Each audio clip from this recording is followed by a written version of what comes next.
Piloto, mais uma. Aê, Zé Roberto! Agora ativou. Que isso, Agora ele ativou. Agora vamos. Alô, galera. Galera, mandou galera. Zé Boneco. Começando agora mais um Produto Piloto. Cara, essa é a minha hora do dia mais maravilhosa. Essa é a hora que eu fico mais feliz. Não é da semana mais? Da semana, né? Do mês. É a minha hora... Cara, é o meu momento. O meu momento da semana. Tem pessoas que têm momentos no banho, momentos tem... na corrida, na reflexão, e você... Às vezes, vários momentos por dia, eu tenho esse momento aqui. Né? Concentrado, focado. Muito focado. bem. Tá entendido, bom demais. Zé. A gente aprendeu mais uma. É isso. Você já percebeu que o pessoal aqui é emotivo, né? Cara, a gente ama o que faz, cara. A gente ama o que faz. Cara, hoje a gente tá aqui pra falar de um assunto muito legal, cara. Um assunto que é a hype do momento, né? Falar de mobility tech, falar de eletrificação, falar de... Cara, de todo esse conceito que está relacionado a esse tema. Acho que a gente vai poder explorar muito. A gente está aqui com o Marcos.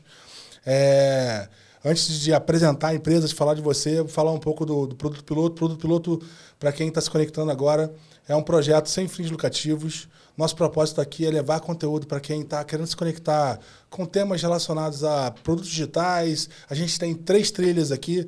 São a trilha de empreendedores, que hoje é o tema que a gente vai puxar, né? A trilha de especialistas, onde a gente traz pessoas que são especialistas da cadeira delas, etc. E a trilha de executivos, onde a gente explora mais o tema de carreira e tudo mais. Hoje a gente vai focar na trilha de empreendedores, tratando do assunto de eletrificação, de mobility tech. A gente vai poder explorar muito bem isso. Se você que já segue a gente, que já assiste os nossos conteúdos, segue a gente lá no Instagram, @Produto Piloto, segue a gente no LinkedIn, Produto Piloto, comenta os nossos conteúdos, isso é muito importante para a gente continuar produzindo coisas para vocês. Antes de passar para você, vou deixar o nosso amigo aqui, Rafael Mazaro, fazer os comunicados da paróquia. Vamos lá. Muito bem, turma. Estou feliz em estar participando mais uma vez, mais uma temporada do Produto Piloto. É sempre uma honra dividir aqui essa mesa maravilhosa com pessoas que eu admiro e com convidados ilustres. E eu tenho certeza que hoje, Zé, não será diferente. Será um baita episódio aí, com temas que estão super conectados com o nosso propósito, que é discutir sobre produtos, sobre tecnologia, sobre inovação, sobre novos mercados, sobre novas tendências. Então, hoje, sem dúvida alguma, a gente aborda tudo isso. Vamos lá, recados rápidos aqui. Primeiramente, agradecer quem ajuda a gente a manter essa estrutura de pé. Tem que falar de quem paga as contas. Exato. Né? Squad as a Service Econordem. Então, você que precisa aí avançar com seus times de tecnologia, a sua estratégia tech, discutir sobre como você faz para alavancar o seu produto que está ali com aquele roadmap travado, a Nordem é uma parceira estratégica que vai te ajudar a desbloquear todo o seu processo tecnológico. Então, siga a Nordem, contrate a Nordem, nossa parceira aqui de grande jornada. Que isso, Boa. O cara tá um influencer, né? O cara é o nosso influencer. Eu aqui, ó, eu fiquei a semana inteira, pô, o que eu tenho que falar assim? Tem que dar um recado bom, né? Não precisa falar minhas redes sociais mais não, né? Passou não precisa não. Graças. Renandinho. Bom demais. Renandinho, como é que é? Renandinho. Hoje tá foda. Hoje tá foda. Renandinho, fala aí como é que tá as tuas expectativas pro episódio de hoje. Bom, expectativas sempre altas, né? Um prazer enorme estar aqui nessa mesa com lendas vivas. E, bom, você que está em casa deve estar reparando, a gente está numa sala nova aqui, então agradecer a estrutura do Estúdio Voz, né? A gente está hoje falando sobre um tema muito legal que a gente gosta, inovação, tecnologia e um assunto que tá bem alto também, que é o ESG, né? Hoje a gente não tá com as nossas plantinhas que a gente acostumava a ter, mas, a gente continua aderindo e apoiando essa causa. Comenta com LED ou sem LED e qual a cor do LED, porque rolou uma polêmica aqui do LED. Vai, LED, não sei, com LED ou sem LED, com plantinha, sem plantinha. É isso aí. É isso aí. Vai bom, lá, mas expectativa alta e é isso, vamos nessa. Vamos nessa, Vamos pro que brincar interessa. aí. Boa! A gente está aqui hoje com o Marcos Nogueira, cofundador da GreenV. GreenV, perfeito. Cara, conta pro pessoal de casa o que é a GreenV, que é o negócio de vocês. Tá, já vou tirar o fone aqui que tá me incomodando, Fica à então vontade, vamos manda sem bala, fone manda mesmo e bora lá. O negócio é ficar em casa. Primeiro, quero agradecer vocês pelo convite, né? Acompanhei alguns episódios de vocês, achei incrível o projeto de vocês, parabéns por isso. Obrigado. Estou à disposição aqui para que a gente fale bastante sobre Mobility Tech, sobre esse mercado, sobre carregadores, sobre carros, né? Então, isso é a gente costuma brincar que é um assunto bem sexy, né? Que a galera gosta bastante de falar sobre esse tema.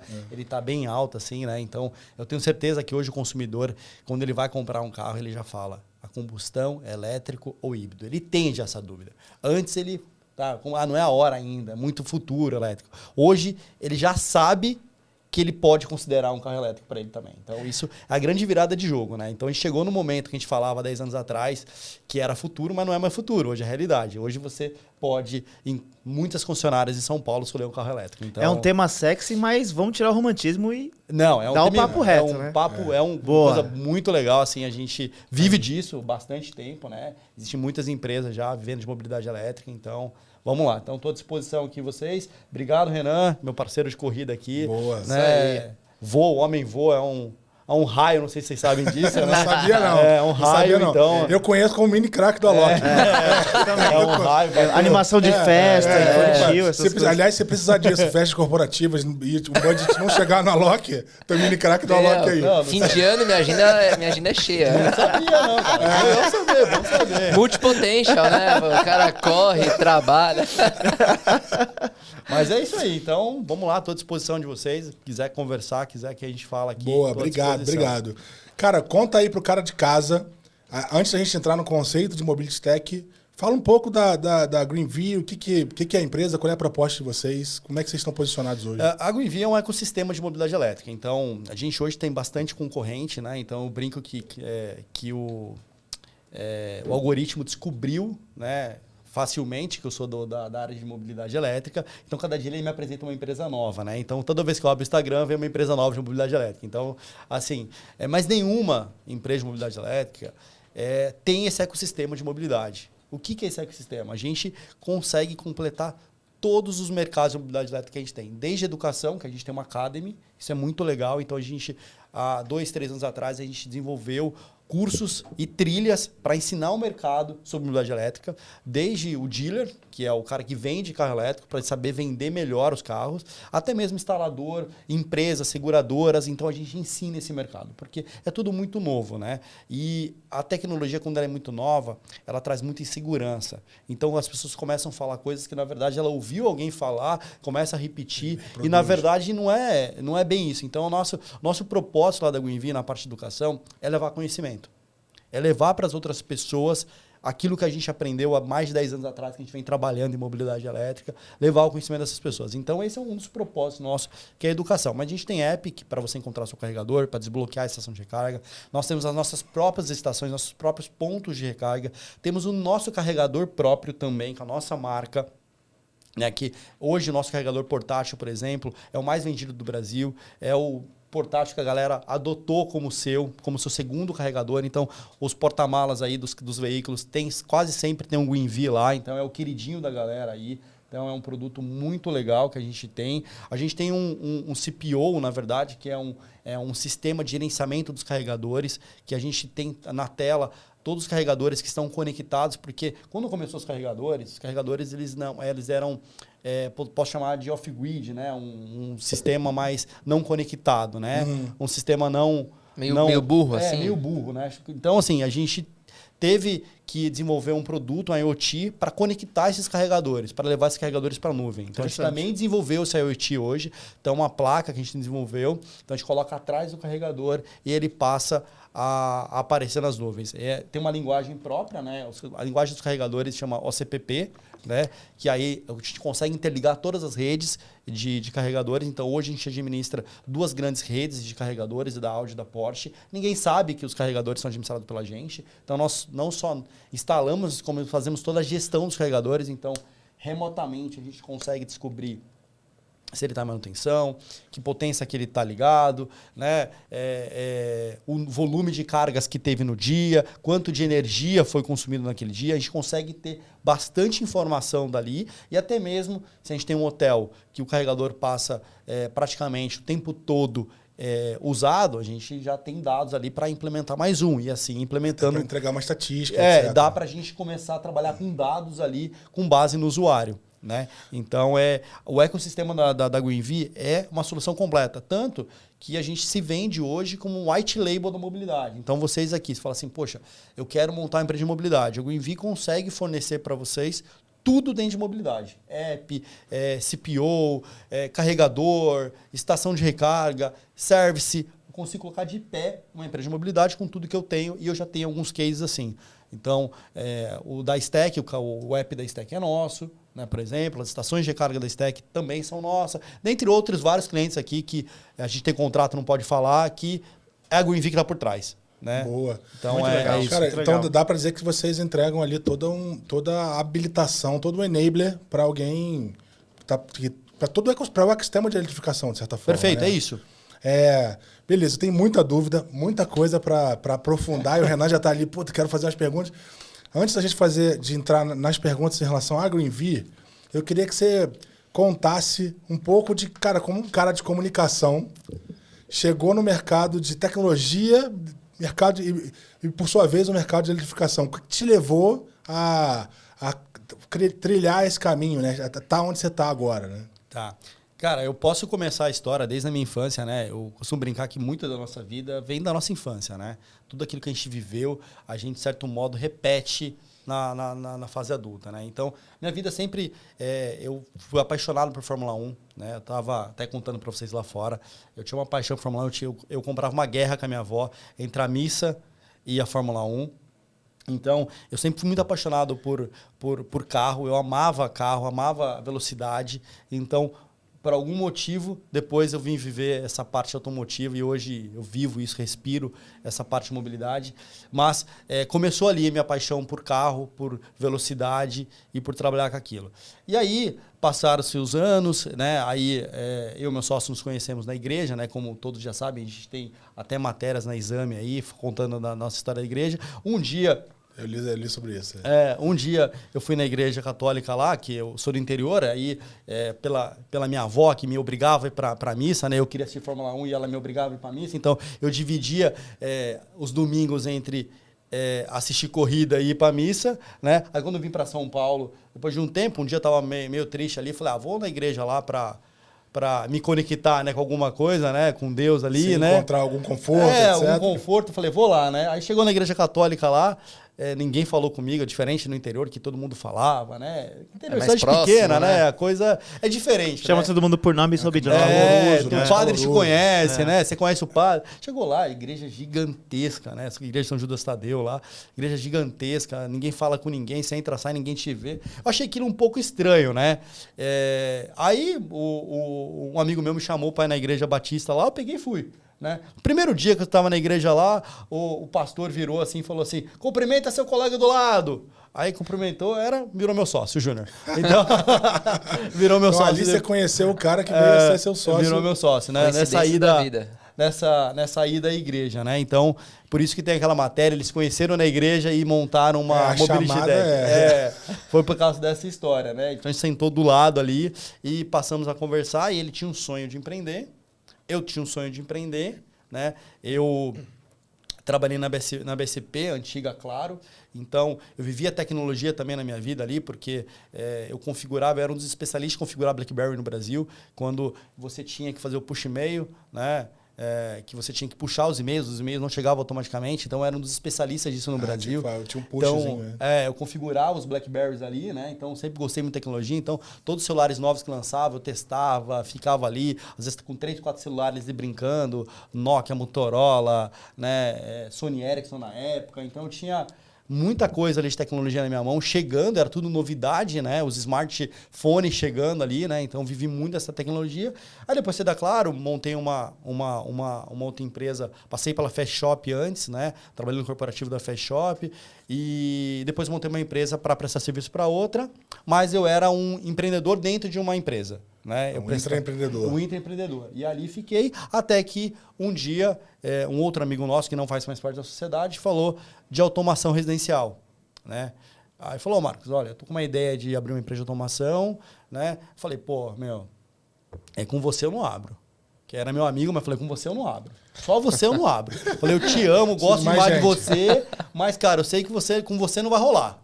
né? Sei que vai sobrar tudo para mim. Falei para ele, vai sobrar tudo para mim, cara. Então, Esse pragmatismo é importante. Não, sócio, importante. cara, é uma das coisas mais importantes que você for abrir uma empresa, cara. Escolha muito bem o sócio. E de preferência não escolha amigo, tá? De preferência não escolha amigo. Tem um risco grande de... Porque você vai perder o negócio e vai perder a amizade. Então, assim, escolha por competência, escolha por habilidade, principalmente se é diferente de você. Tem que ser diferente. Se for muito igual, esquece, não vai dar certo. Até porque não vai ter uma divergência positiva. É, né? então, assim, o que deu certo é o Júnior, que achei muito diferente. Mas voltando, aí abriu uma sociedade, eu e o Rafael, e eu falei, Rafael, vou chamar o Júnior, que é um cara que eu conheci há pouco tempo, um cara muito inteligente. O Júnior é formado em engenharia pela Poli, tinha acabado de se formar em engenharia pela Poli, engenharia elétrica pela Poli. Falei, esse é o cara que a gente precisa para poder estruturar. A gente já tinha, eu e o Júnior já tinha conversado bastante já sobre modelagem de negócio. E Rafael, você falou que ele tem uma aura boa também, né? Ele tem uma...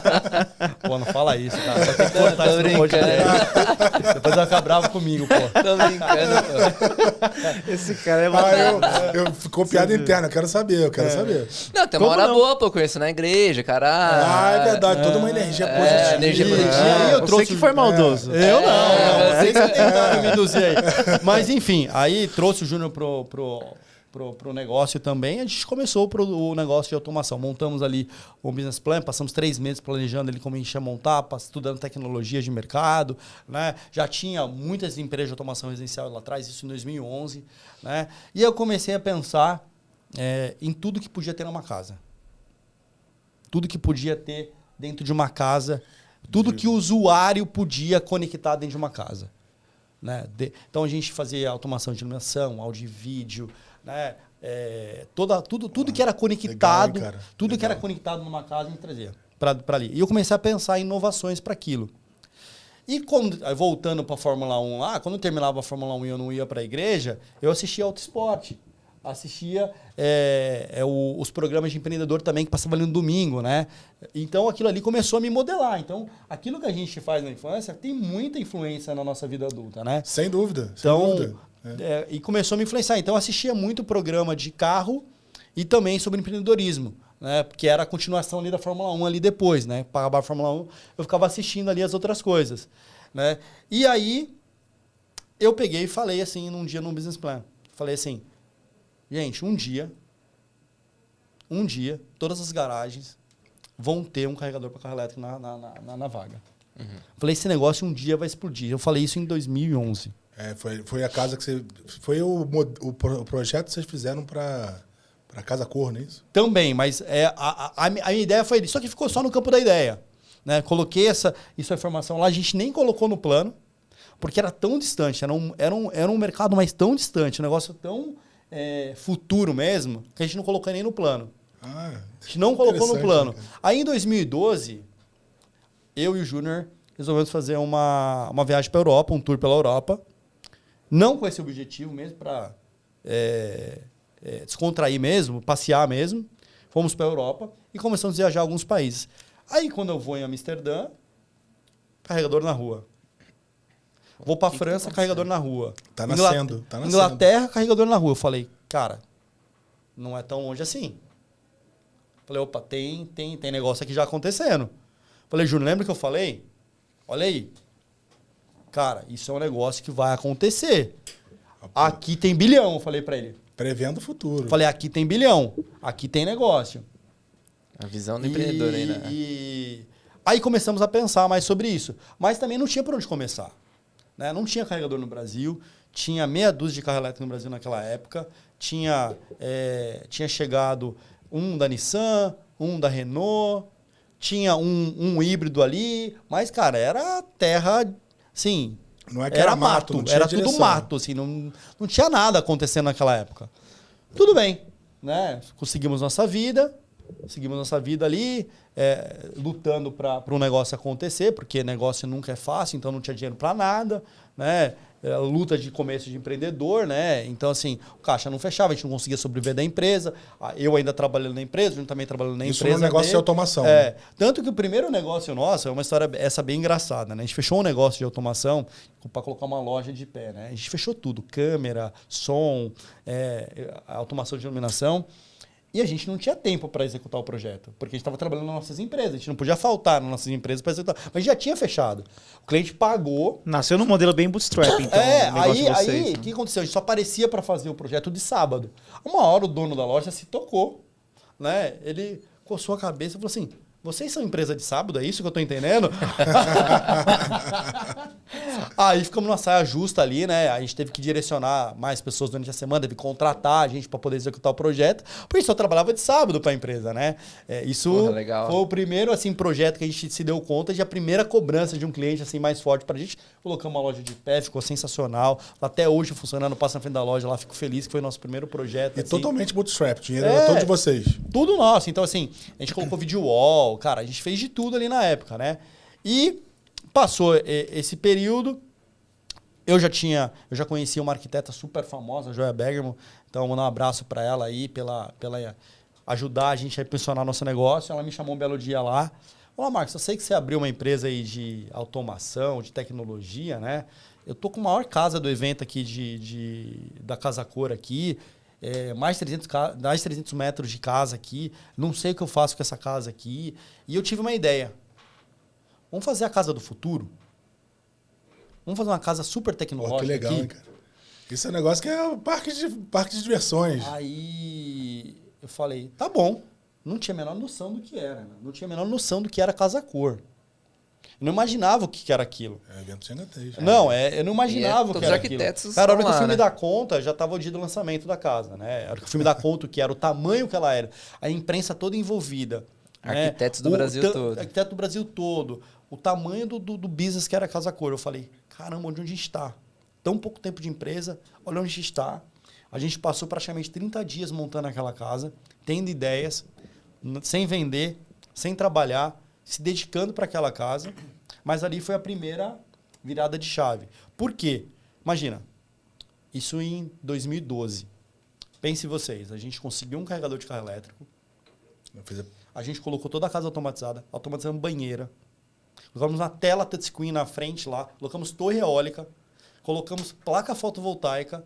Então era a casa dos Flintstones. Caraca. Cara, é assim, Torre eólica. é assim, foi uma loucura. Tanto que tem um episódio que aconteceu nesse dia que a Casa Cor acabou a energia. E a gente tinha bateria lá na nossa casa. A única casa que ficou acesa foi a nossa. Da hora. Entendeu? Porque a gente montou um sistema fotovoltaico, cara. Olha isso. E não tinha esse mercado de fotovoltaica naquela época. Então a gente foi buscar uma empresa italiana que cedeu as placas pra gente. Então a gente passou 30 dias negociando com a empresa, pegando produto emprestado, porque a gente não tinha dinheiro para comprar. Não tinha dinheiro para comprar equipamento, para colocar na casa. Então a gente tinha com a cara e coragem. Ó, empresta um produto para mim? Empresta esse produto para mim? Empresta esse produto para mim? Então a gente foi juntando de vários fabricantes produto emprestado. A gente não comprou um produto. Daí nasceu um ecossistema. Só na lábia, só ali pedindo emprestado mesmo pra galera. Eles emprestaram pra gente uma série de produtos, a gente colocou a casa de pé. E a hora que a gente colocou a casa de pé, a mídia ficou maluca, né? Então, só uma entrevista que a gente deu foi 8 minutos no jornal Hoje. Você criou uma perspectiva totalmente nova. Cara, então né? assim, eu criei uma ideia que era, parece muito atual, mas a gente falava disso em 2012, que é você colocar sua placa fotovoltaica e gerar energia para o seu carro, uma casa totalmente sustentável. É verdade, porque isso hoje está muito explorado, né? Isso hoje Mas numa situação que você tem pouco repertório do assunto, caramba. Hoje é muito legal isso. Você falar isso, hoje é inovação. Você colocar sua placa fotovoltaica, gerar energia para o seu carro e você andar. Né? Isso é comum hoje. Porque o grande debate, Renan, é o seguinte: quem garante que a energia que você coloca dentro do carro é uma energia limpa? Essa é a grande discussão da Europa. A Europa vive esse dilema. Porque a energia da Europa não é 100% renovável com a nossa. A nossa tem praticamente 100% de energia renovável aqui no Brasil. Lá tem muita usina de carvão. Então, a grande discussão que a galera tem é, de fato, se o carro elétrico é de fato sustentável por conta da fonte energética. Sim, esse de fato é um tema... E nosso clima tropical ajuda muito, né? Então, com certeza. Então, quando a gente tem placa solar gerando energia para o carro, cara, você está garantindo que o seu carro, pelo menos, é energia limpa. 100% renovável. Apesar que no Brasil quase não precisa disso, né? Que a nossa matriz aqui é renovável. É uma planta bem... Mas tem questões. Eu acho que a gente... Eu quero entrar nisso, mas eu não queria deixar você continuar. Então, a história foi essa. Colocamos ali a primeira casa tecnológica e sustentável do Brasil de pé, um puta de um modelo fantástico ali, né? E ali foi o nosso grande case e dali a coisa aconteceu mesmo. A gente saiu dos trabalhos e assumimos a empresa como nossa mesmo ali, como nossa fonte de renda também. Começamos a fechar projetos. E aí em 2013... E aí já era nesse ponto ali do... Era Z, chamava Z. A Z. Chamava Z Home a empresa. E o foco era só venda para empresas ali, automatizar, ou era empresas domicílio? e residências. Era B2B e B2C. A gente tinha... mas a gente não conseguia vender para cliente final. A gente conseguia vender só para empresa. Era incrível. O custo, o B2C, ele... O custo não devia ser alto, né? É um nicho de público Não, e a gente também... Eu sempre tive uma carreira voltada para B2B. Então, eu também tinha dificuldade de vender para B2C, para o consumidor final. A gente fala bastante sobre isso. Aí eu tive que aprender a vender para o consumidor final. A gente sempre fala disso aqui, que tem a ver com a construção de repertório, né? Porque como você está acostumado com isso, já veio de empresas grandes aí, BlackBerry, etc., você cria um repertório de interagir, da dinâmica de empresa grande. O linguajar é diferente, né? A abordagem, tudo diferente, né? E aí, em 2013... A Schneider Electric tinha um contrato mundial com a BMW para fornecimento de carregadores de carro elétrico. Era um contrato mundial. Então, aonde a BMW lançasse o i3, não sei se vocês conhecem o i3, sim. que é um carro conceito da BMW, o primeiro 100% elétrico da BMW. O carro é um conceito diferente, ele tem fibra de carbono, ele foi um carro, um dos primeiros carros que teve chip interno, com concierge, é sensacional. Né? Tudo diferente no carro. O carro é completamente diferente. Até hoje, você olha pro carro e fala assim, esse carro é diferente. Ele é. Esse carro é diferente. Então, Chama atenção, né? Então, quando a BMW veio pro Brasil, acionou a Schneider Electric e falou, olha, estou indo pro Brasil com o meu elétrico e eu preciso startar um modelo de instalação no Brasil. Né? Sei que vocês não têm serviço, então vocês precisam encontrar uma empresa que faça instalação de carregadores de carros elétricos para a gente. Né? E aí a Schneider definiu alguns critérios para escolher uma empresa para assumir esse projeto. E a Schneider colocou esses critérios lá na mesa. A hora que ela peneirou todo mundo lá, a única empresa que tinha condições de atender, que já tinha mexido com o carregador, que a gente tinha colocado no Casa Cor, empresa que trabalhava com fotovoltaico, empresa que trabalhava com automação, só tinha gente no Brasil. Não tinha mais ninguém. Os únicos malucos que já tinham mexido com carregador, que tinha instalado fotovoltaico, né? E que tinha condições naquele momento de conversar alguma coisa, era a gente. E aí o Júnior, engenheiro, eletricista, então, quer dizer, foi parando. Juntou a fome com a vontade de comer. O cara falou, agora é comigo, né? Falou, agora é comigo, Matou né? no peito. Falou, agora é comigo. Juntou a fome com a vontade de comer. Tinha outras questões também, né? Porque boa parte das coisas era na Alemanha, né? Tinha uma parte internacional também, né? E então o Júnior também manda muito bem nas relações internacionais. Então tinha essa questão também bem importante. Então a gente conseguiu fechar ali e a gente ganhou a concorrência ali no caso, né? Para assumir esse contrato da BMW. Então começamos ali, fizemos ali todas as concessionárias da BMW que foram eleitas para receber o AI, né, que era o produto da BMW, deixamos tudo de pé, colocamos os carregadores e depois começamos a atender os clientes, pessoa física, que a BMW vendia o carregador, indicava a gente para a gente poder instalar e começamos nossa trajetória em mobilidade. Só que, cara, não dá para viver disso. A gente instalava 20 carregadores por ano no muito. Né? Então, assim, começamos no primeiro ano 5, depois 10. Então, não dá para viver disso. A gente era um complemento ali de portfólio. Né? Só que um dia eu falei assim para o Júnior, acho que foi lá para 2015, né? A gente já tinha caminhado um pouquinho, já tinha até feito instalação para Renault também, já tinha caminhado um pouquinho. Falei, cara, o nome AZ Home tá meio estranho, cara. Porque tô mudando de nicho aqui, falei, né? Cara, tá meio estranho esse negócio, cara. Nunca mais fiz uma casa, né? Aí eu falei, cara, tá meio estranho esse negócio. Falei, vamos mudar o nome. A gente criou a AZ Energy. Então, a gente criou um braço de mobilidade elétrica, não chamava esse nome mobilidade elétrica, é um nome até que novo, tá? Mobility Tech, é até que mais recente, né? Não existia esses termos na época. Então a gente pegou e constituímos a Z Energy ali e o Júnior começou a dedicar mais tempo para a Z Energy, mas ainda não dava ainda para viver daquilo, né? Porque não tinha carro. E aí, em 2016, né, eu estava num evento de feira de carros elétricos com meia dúzia de expositores. Ainda no aspecto do conceito, né? Com meia dúzia de expositores ali. Né? Uma feira, aquelas feiras que não tem quase ninguém. E num cantinho assim tava a Porsche. A Porsche colocou um carro, colocou um cara lá porque ela tinha acabado de chegar com a Cayenne híbrida dela no Brasil, né? E era conectada, era plug-in, né? Quando a gente fala que o carro é conectado, ele é plug-in, que nós falamos, né? O híbrido plug-in, porque tem o híbrido não plug-in. Depois eu explico melhor para vocês as diferenças das coisas. E aí já era o híbrido plug-in.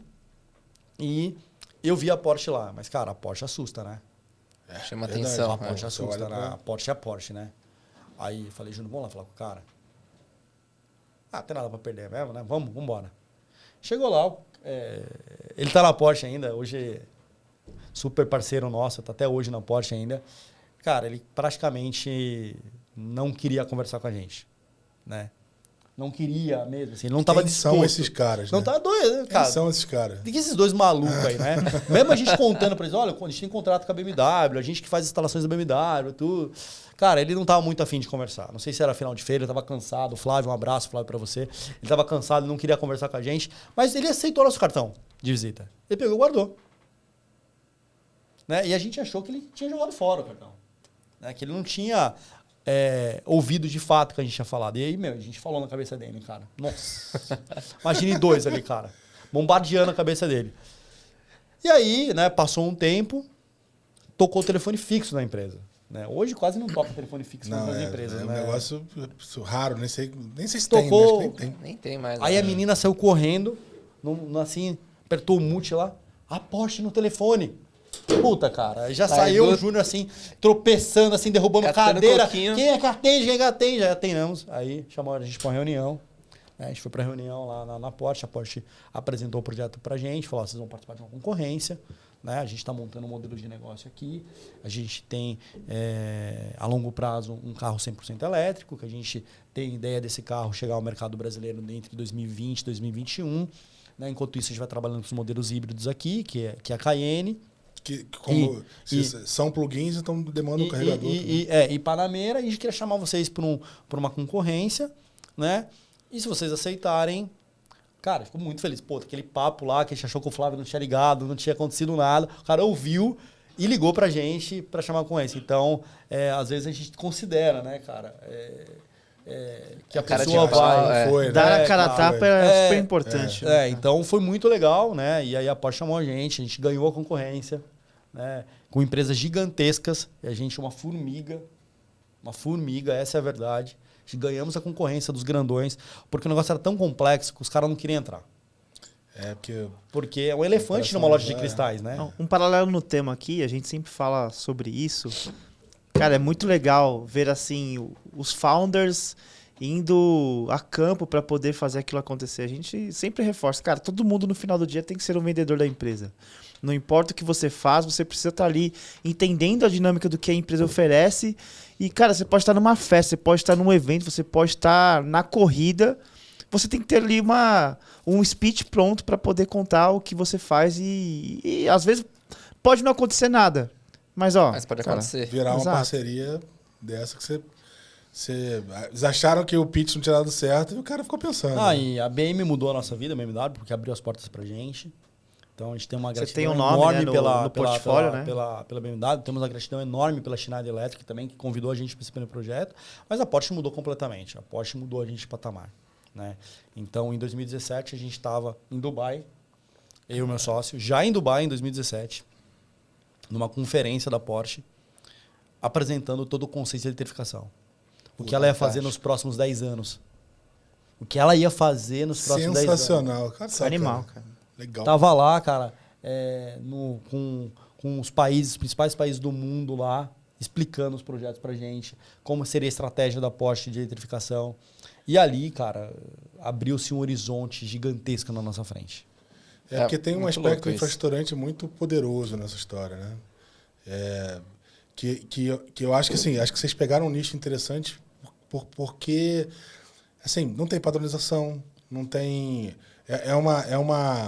É um mercado que demanda uma padronização, mas que ela não está estabelecida ainda.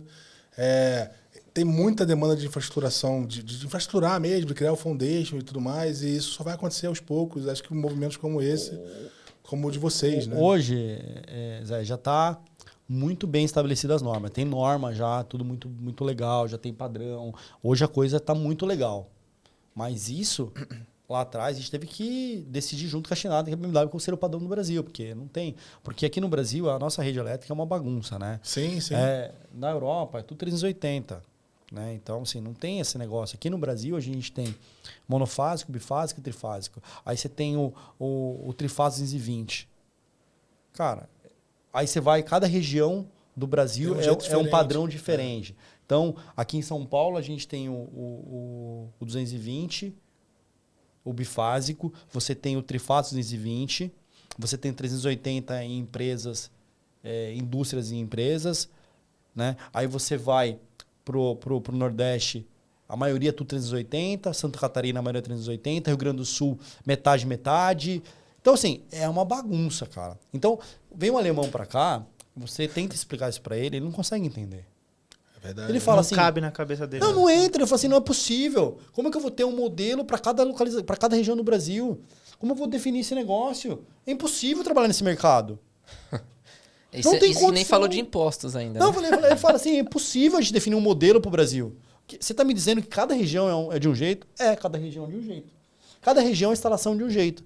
Cada região, o disjuntor é de uma potência diferente. É de uma amperagem diferente. Ah, é? E vai ter que ter um kit para cada... Vai. Ah, o cara entra em parafuso. O cara fala assim, não é possível, vai embora desse lugar. Esse lugar é lugar de louco. Não consigo fazer. Não consigo fazer, porque o alemão é todo quadradinho, né? Ele é tudo certinho, né? Agora menos, porque até a tomada é padronizada. Eu lembro que quando o cara viajava bastante assim a trabalho, andava com um kit assim Tinha um adaptador gigante. de adaptadores de tomada até. Agora, pelo menos, a tomada ela tá padronizada, né? A 110, 220, né? Aquelas de 3 pinos. Imagina a questão da eletrificação. Então, esse foi o desafio, sim, de definir modelo para o Brasil, como que a gente ia atuar, conseguimos montar esses modelos e, através do case da BMW que a gente definiu ali, a gente conseguiu transferir parte daquele aprendizado para a Porsche. É lógico que quando você vai atender uma Porsche, você tá trabalhando no nível máximo de qualidade e também de padronização. Então, assim, eles exigem demais. Isso é muito legal também para quem está começando a empreender agora. Aprendam com seus clientes. Sabe? O cliente tem muito para te oferecer, tem muito para te entregar, e esteja de cabeça aberta para receber sugestão. Às vezes, uma reclamação do cliente você transforma num produto, você transforma numa melhoria. E a gente tem que aprender toda hora com nossos clientes. Então, assim, eu aprendo todos os dias com meus clientes. E eu uso os insights dele para melhorar cada dia meu produto, meu atendimento. Então, assim, cliente que reclama é o melhor cliente que a gente tem. Não se incomode com o cliente que reclama. Se incomode com o cliente que não reclama, porque esse não volta mais. Então, toda vez eu falo para minha equipe, ele reclamou, ele é um bom cliente. Vamos ouvir. Ele te permite aprender. Vamos ouvir. Vamos ouvir. Muito bem. É muito legal.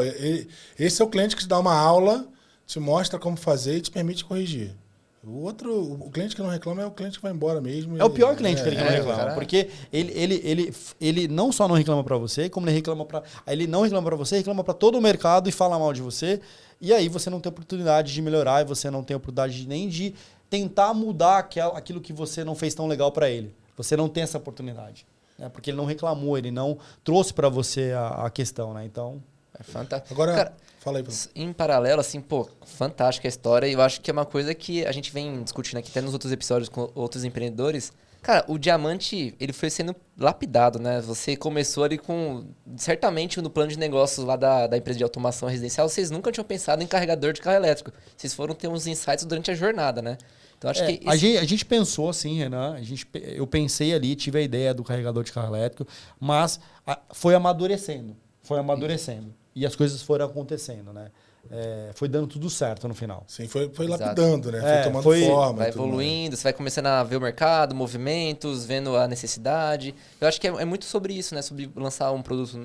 Ser empreendedor é justamente isso, né? Pô, você vai evoluindo, vai vendo oportunidades de mercado onde você vai bocoiando com ou produtos, ou você fez um pivô da empresa como um todo, né? Você mudou o foco dela para carros elétricos. De automação para... De certa forma, automação para esse ecossistema de eletrificação, né? Não, era automação residencial mesmo no duro. Não, mas de automação residencial para esse ecossistema, de certa forma. Que é um jeito de automatizar. A gente tentava vender o ecossistema, a galera não comprava, viu, Zé? A gente tentava. Não. A gente chegava para vender o ecossistema completo, né? A gente queria vender a ideia, o conceito, mas ninguém queria comprar. Essa era a verdade, né? Aí vocês tiraram isso da jogada. Uma coisa é o que eu quero vender, outra coisa é que você quer comprar, né? Existem uns mundos diferentes com relação a isso, né? Então a gente queria sim vender o conceito, né? Que era placa fotovoltaica, carregador, automação, casa do futuro. Mas o cliente não comprava. O cara, eu quero áudio e vídeo, eu quero iluminação, né? Eu quero internet, porque a gente vendia também projeto de internet. Então, eu quero câmera, eu quero vídeo porteiro, eu quero tudo, mas o conceito completo era difícil. Sim, entendi. Era Vocês aproveitaram esse repertório que vocês já tinham construído de automação e levaram isso pro... Mas o cliente, né, também quando ele ia falar com a gente de automação, ele falava assim, se o cara faz tudo isso, ele não vai automatizar minha casa. Isso aqui é moleza pro cara. Olha o que o cara colocou de pé.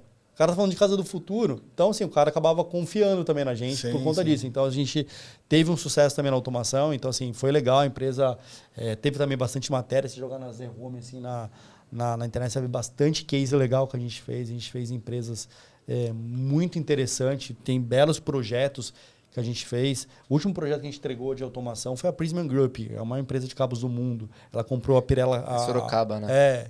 Então, assim, então a gente entregou ali, foi um projeto ali de 1 milhão que a gente fez para a Prisma. Foi um dos últimos projetos de automação que a gente fez ali no final de 2017, 2018, antes de a gente ficar 100% focado em mobilidade elétrica. Então, assim, a gente teve sucesso também em automação, tá? Teve sucesso, mas teve um momento ali que a empresa passou por um momento muito difícil financeiramente, né? Teve um momento que a gente inchou muito a folha, a gente precisou contratar muita gente para poder entregar os projetos. E aí, quem vive de projeto sabe que não é fácil, precisa vender projeto todo dia. E você ter que vender projeto todo dia é um projeto, mais um para você administrar, mais um para você gerir. E quem trabalha com projeto sabe que é difícil terminar o projeto, você sabe que vai começar, mas você não sabe quando vai terminar. É igual uma obra, né? Você tá sem problema na sua vida, Zé. Muda de casa, constrói uma casa. Isso aí você consegue. Você vai arrumar um bom problema para sua vida, né? Então Você que tá com a vida tranquila aí, Zé. Vai sugar todo o teu dinheiro, todo o teu tempo, tudo que você tem. Você consegue um belo de um problema. Então... Prefiro fazer um tratamento de canal. Então, ali a gente estava uma bela de uma dificuldade na empresa ali, já começando a achar que 200, 300 mil, 400 mil de dívida era muita coisa, não era nada. A gente não tinha noção o que é realmente ter dívida uma empresa pode ter, mas começou ali, as contas começaram a apertar. E aí o Júnior foi uma viagem na Europa com uma marca que a gente apresentava no Brasil e ele jogou praticamente toda a empresa para eu gerir durante esses 15 dias.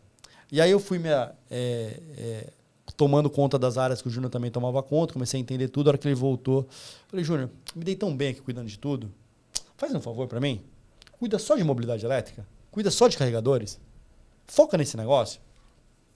Deixa que o resto eu tomo conta. Falei, todo o resto é comigo daqui para frente. Eu quero ver você só cuidando de carregador. Porque era tudo serviço compartilhado, né? Era tudo serviço compartilhado. Então a gente tinha financeiro compartilhado, a gente tinha marketing compartilhado, a gente tinha tudo compartilhado dentro da empresa. Cada um pegava um pedaço. Porque o Júnior já cuidava mais de carregadores e menos de automação, mas ainda poluía a cabeça dele com a automação. Porque era muito problema, né, cara? Quem lida com obra, quem lida com projeto, sabe que é problema o dia inteiro. Você não tem paz, né? Então, e aquilo poluía muito a cabeça do Júnior. Eu queria deixar ele com a cabeça livre para cuidar de mobilidade elétrica, para conseguir novos contratos. Né? Foco, produtos. E aí, ele ficou meio triste na hora, mas foi a melhor decisão da nossa vida. Porque não dá para você resolver todos os problemas. Aí que eu fui? Fui pro sacrifício, porque eu fiquei com tudo para mim, todos os projetos, todos os problemas financeiros, marketing, tudo para mim. O Júnior pegou um menino lá da equipe de automação e começou a equipe de 100% dedicada para mobilidade elétrica. Cara, deu 6 meses e tinha 8 pessoas na sala. A coisa começou a multiplicar, Aí a gente fez um combinado. Eu e ele. Por isso, os combinados são muito importantes entre os sócios, para quem empreende. Faça combinados. Pragmáticos. A gente fez um combinado. Qual que era o nosso combinado? O dia que o faturamento de mobilidade elétrica, de carregadores, superar a automação, a gente não vende mais nenhum projeto de automação. Foi esse o nosso combinado. E quanto tempo você levou para isso acontecer? Levou 1 ano e meio para isso acontecer. E vocês estavam... Que ano era isso? Era 2018 para 2019. Vocês já estavam aí há 8 anos, né? Quase É. 7 anos, né? Aí, quando isso aconteceu, a gente parou de vender.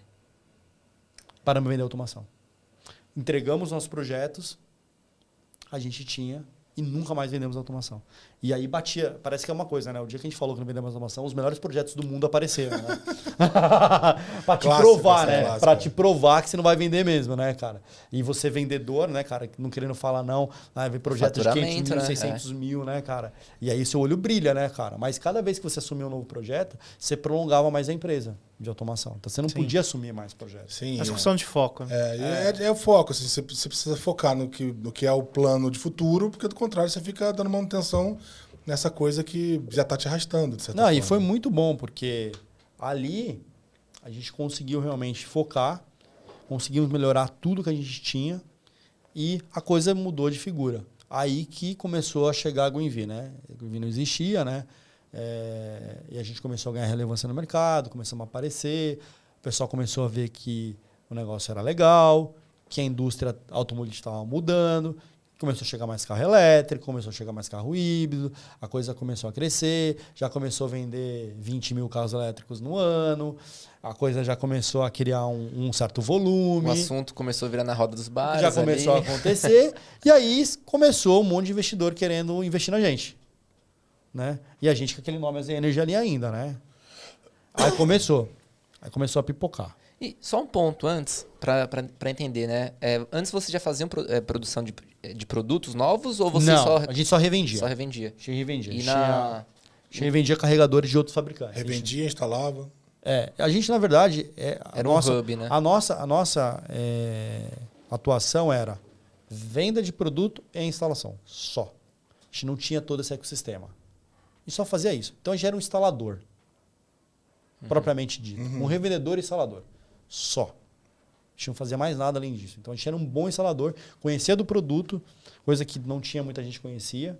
Então a gente conseguia fazer bem essa interface carro-carregador. Então a gente sabia o que ninguém sabia, tipos de plug, potência. Sabia muito sobre o carro, sabia muito sobre o produto. Então a gente era meio referência, porque a gente tinha muito conhecimento daquilo ali. Sim. Então o pessoal sabia que... O pessoal também tinha muito medo de fazer instalação de carregador, porque pegava carro ali de 500 mil, R$1 milhão. O risco é enorme, né? Então, assim, eu lembro de uma instalação que eu fui, foi do Boninho. O Boninho foi o primeiro comprador do i8 no Brasil, né, do super elétrico da Porsche, e eu fui junto acompanhar, né? Então, assim, imagina, você fazer uma instalação de um cara da Globo como o Boninho lá, uma das primeiras instalações. Você tem um problema, imagina a Cara, você visibilidade, imagina, acabou tudo, né, cara? Acabou tudo, né? Olha a nossa responsabilidade que a gente tinha ali, né?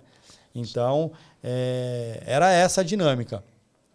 E aí, com essa chegada dos interesses dos investidores, começou a aparecer um atrás do outro investidor querendo investir. Legal, cara. E a gente não tinha a menor noção como lidar com isso.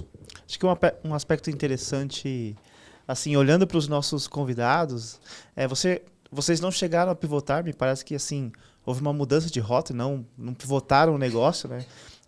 Ali se nasceu um novo, quase que um novo negócio, em cima do que já tinha sido construído. Quando a gente conversa com os nossos outros convidados aqui, por exemplo, o Bruno teve um movimento de pivotar e, cara, chegou uma hora que ele tinha... 9 vezes. Né? Ele tinha um produto para tomar a decisão e ele, cara, preciso focar e focou num caminho só. O Henrique Vaz também trouxe essa visão de que, cara, ele tinha um produto que era core, foi core por muito tempo, chegou um momento que falou, cara, preciso tomar a decisão. Não dá, vou ter que e vou largar focar. esse, com aquele. Acho que esse é o recado interessante, assim, para quem tá pensando em empreender, olhando assim pro que tem de compartilhamento de ideias e do que vocês estão trazendo, assim.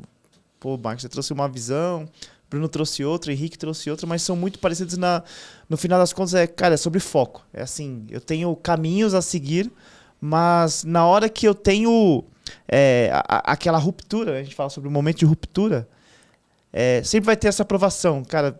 Mas e aí? Não dá pra ficar com os dois, não dá pra puxar aqui, sei lá, eu boto uma equipe dedicada e faço aquilo acontecer, cara. Né? E é tentador fazer isso. E é tentador. E todos eles falaram sobre isso. Assim.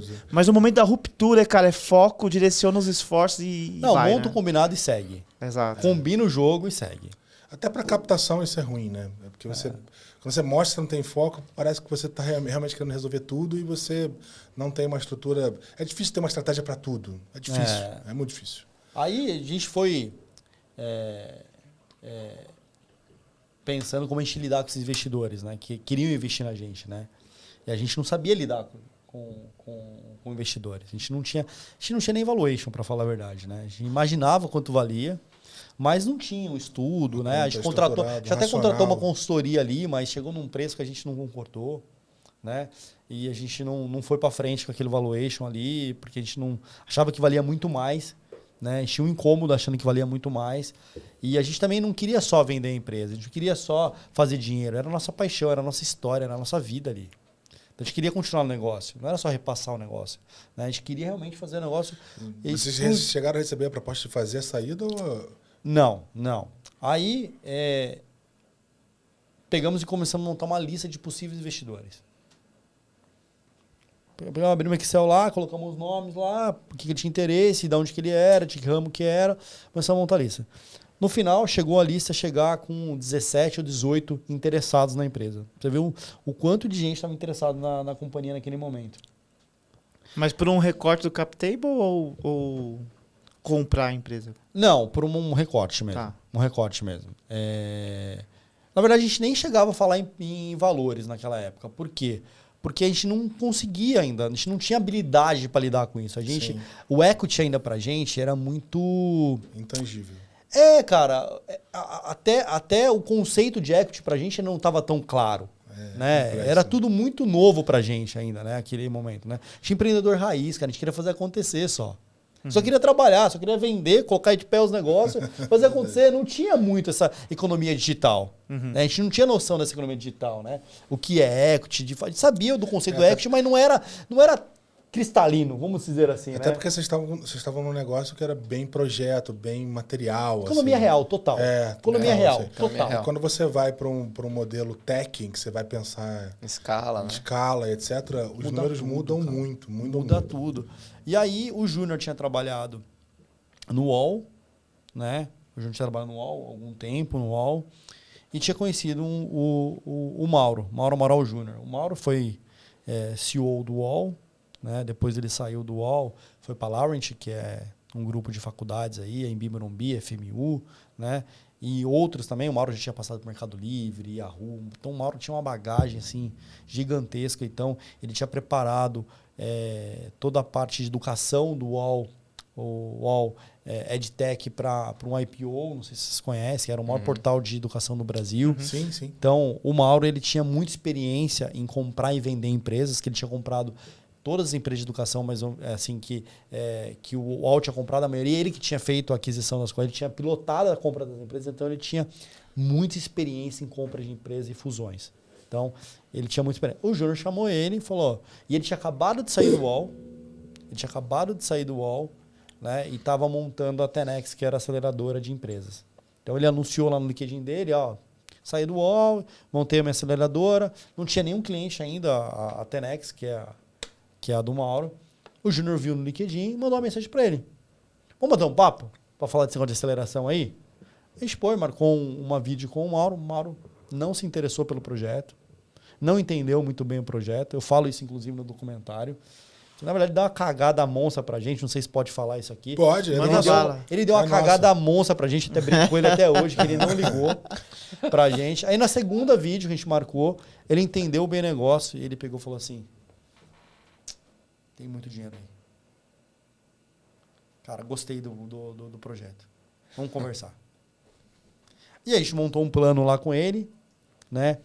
Construiu a lógica. Conseguimos a lógica, construímos um plano de aceleração. Passamos 6 meses virando madrugada, dias e dias, porque a gente tinha que trabalhar de dia. Então, a gente virava madrugada montando o plano estratégico, montando todo o pacote de projeto para apresentar para o investidor. Montamos o plano, montamos todo o pitch. E aí, chegou o final de ano de 2019 ou 20, não lembro exatamente que ano que foi. Eu acho que foi do final de 2020. Meu telefone tocou, um conhecido.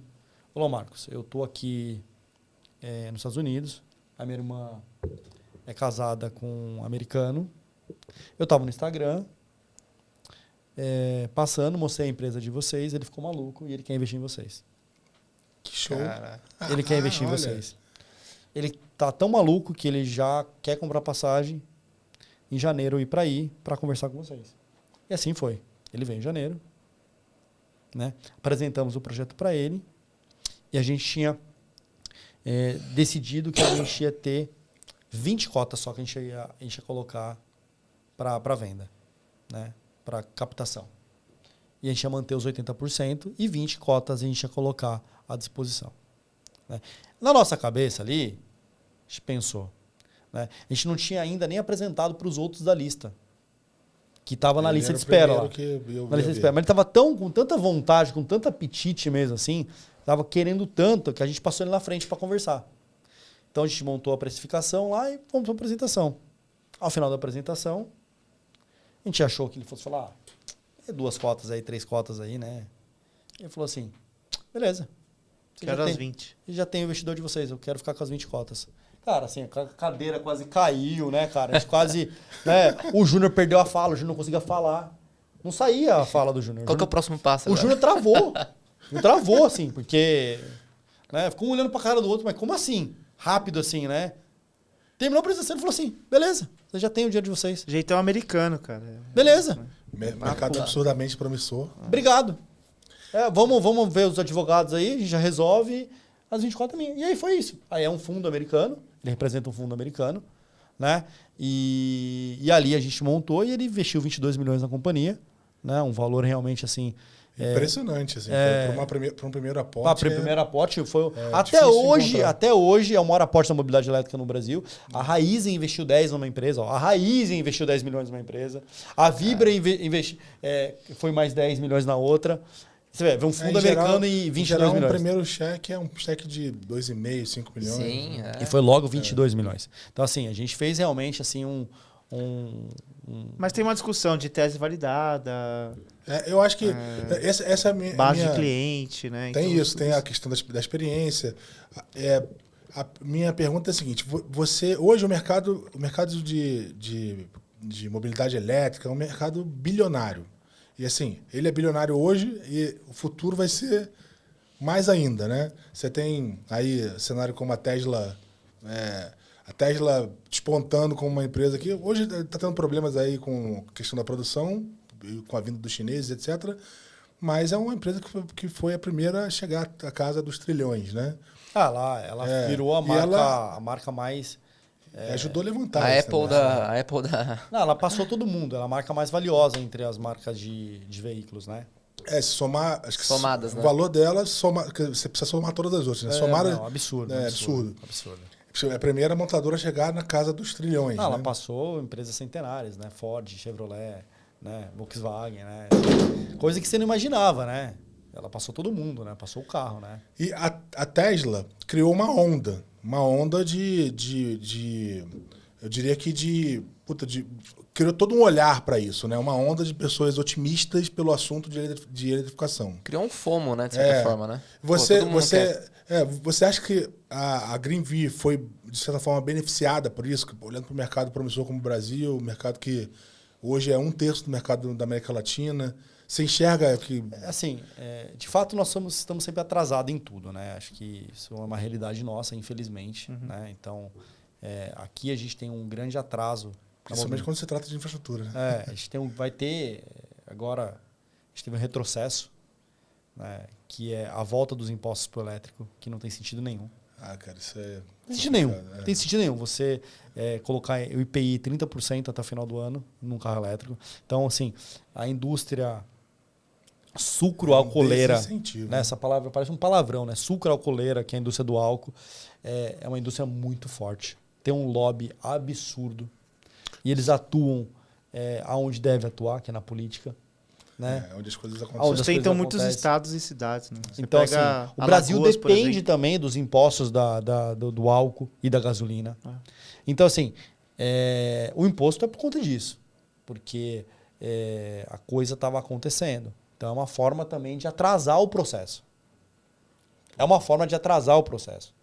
Mas, no final, o que é interessante, que não é o governo que decide. É o consumidor que escolhe. Não é mesmo. É o consumidor que escolhe. O governo pode atrapalhar. Mas, no final, é o gosto do consumidor que vai valer.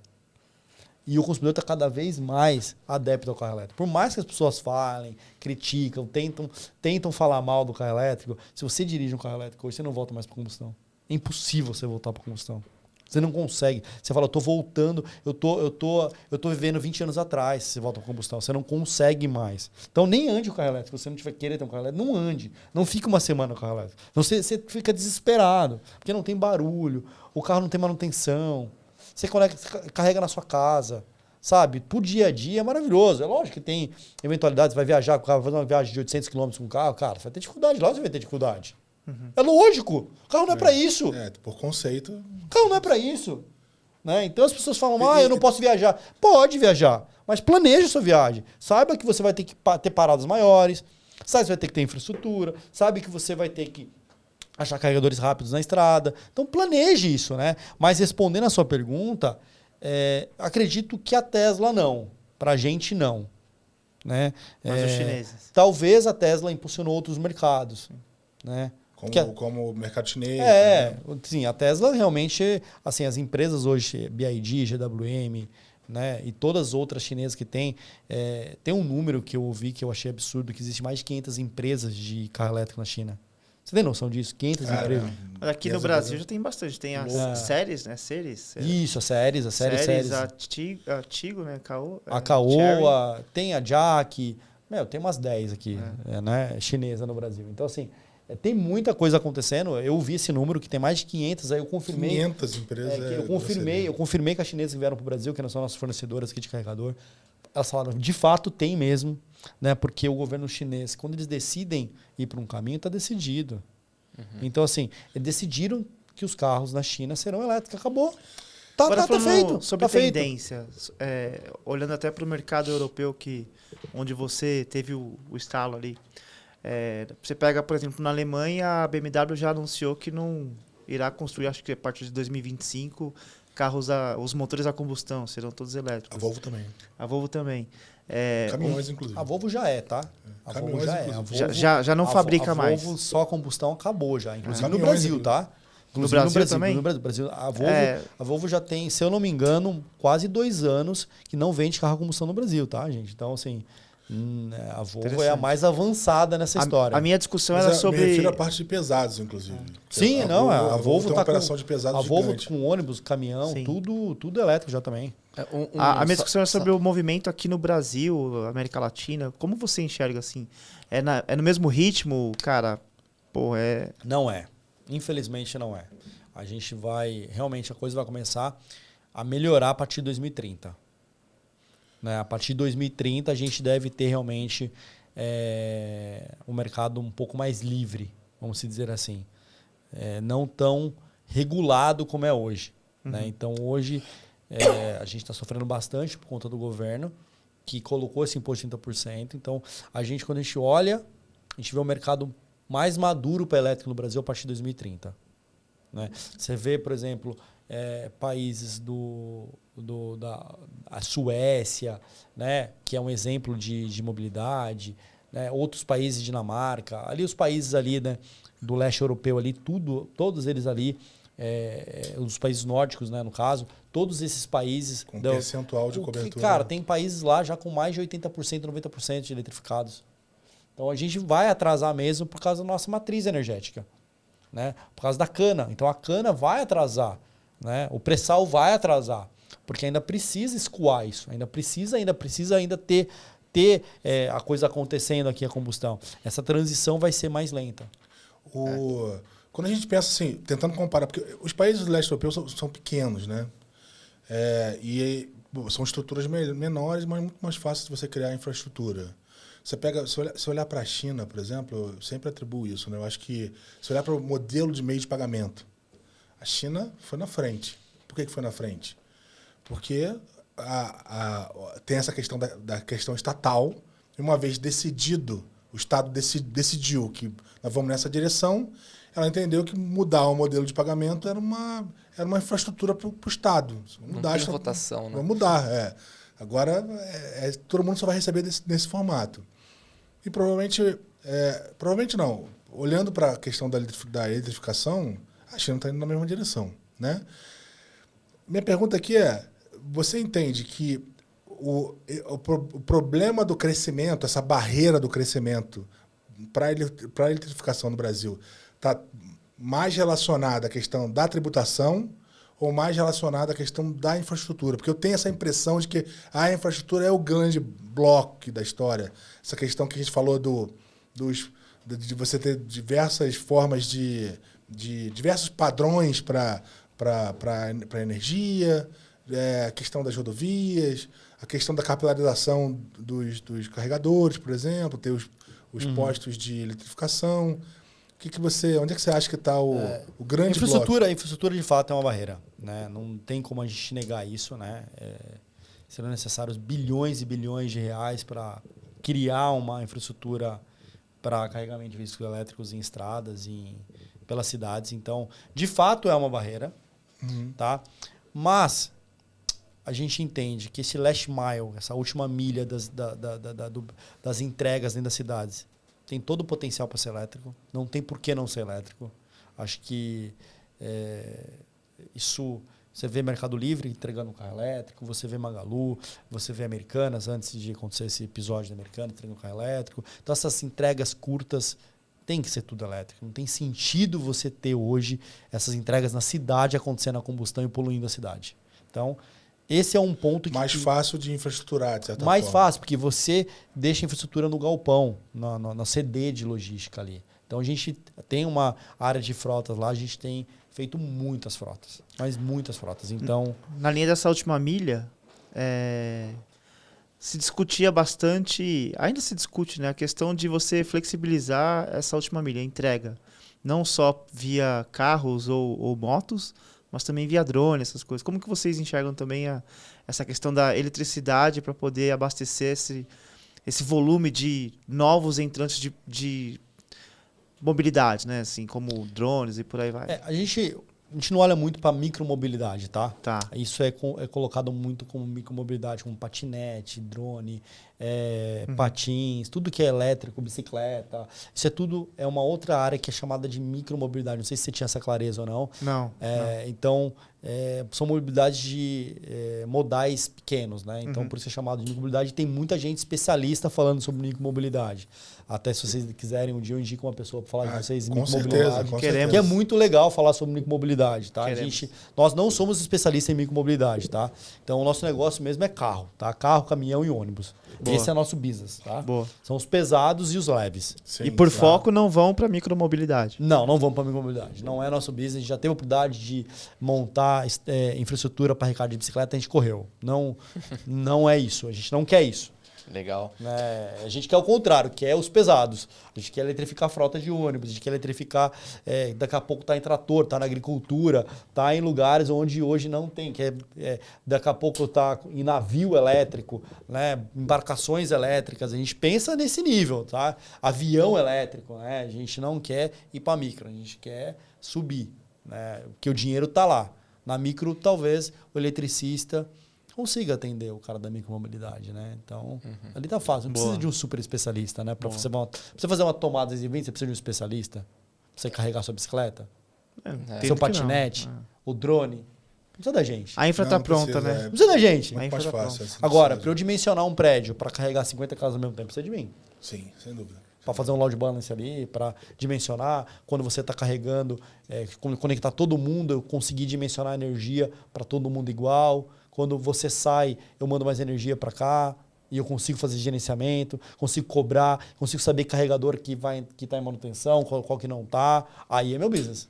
Boa. Uma camada de dados, né? Ali é o meu negócio. Boa. Ficou claro para você? Por que a gente não entra? É isso aí. É importante saber. E se era a minha dúvida, tinha uma galera também com dúvida. A gente não tem noção, né, desses conceitos, né? Não, e se você bobear, cara, daqui a pouco você tá fazendo tomada 220, cara. Se você fala assim, piscou o olho, você vendeu uma tomada 220, você tá perdendo foco, aí quando você tá instalando uma tomadinha, você tá perdendo uma garagem de ônibus. Tá certo, Porque a sua atenção tá na tomadinha. Só que o foco é extremamente importante, né? Tem um amigo que ele sempre fala isso, cara, foco absurdo, assim. Foca num cliente, não define uma persona, porque do contrário você vai mirar em mais coisas do que você consegue entregar. E vai desfocar, né? Vai desfocar. Cara, vocês estavam falando bastante sobre infraestrutura aqui, que eu acho que é o grande problema mesmo que, assim, todo mundo conhece, né? E você também falou bastante sobre lobby, sobre esses problemas que o Brasil realmente tem, né, por nascença aí.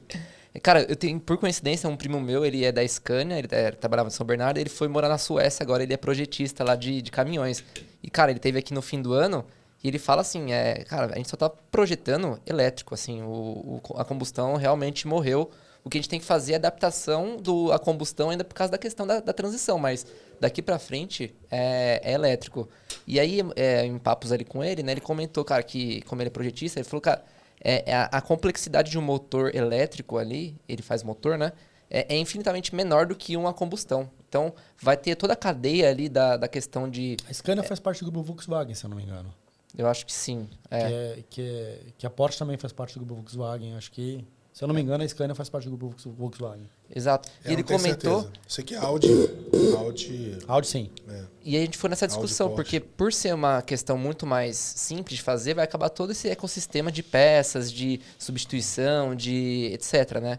Vocês chegaram já a pensar sobre isso também? Então, algo você desse vê sentido? como que você está falando é verdade, né? Eu tenho um carro elétrico e eu não fiz nenhuma manutenção ainda. Primeira manutenção com 30 mil quilômetros. Como é que faz?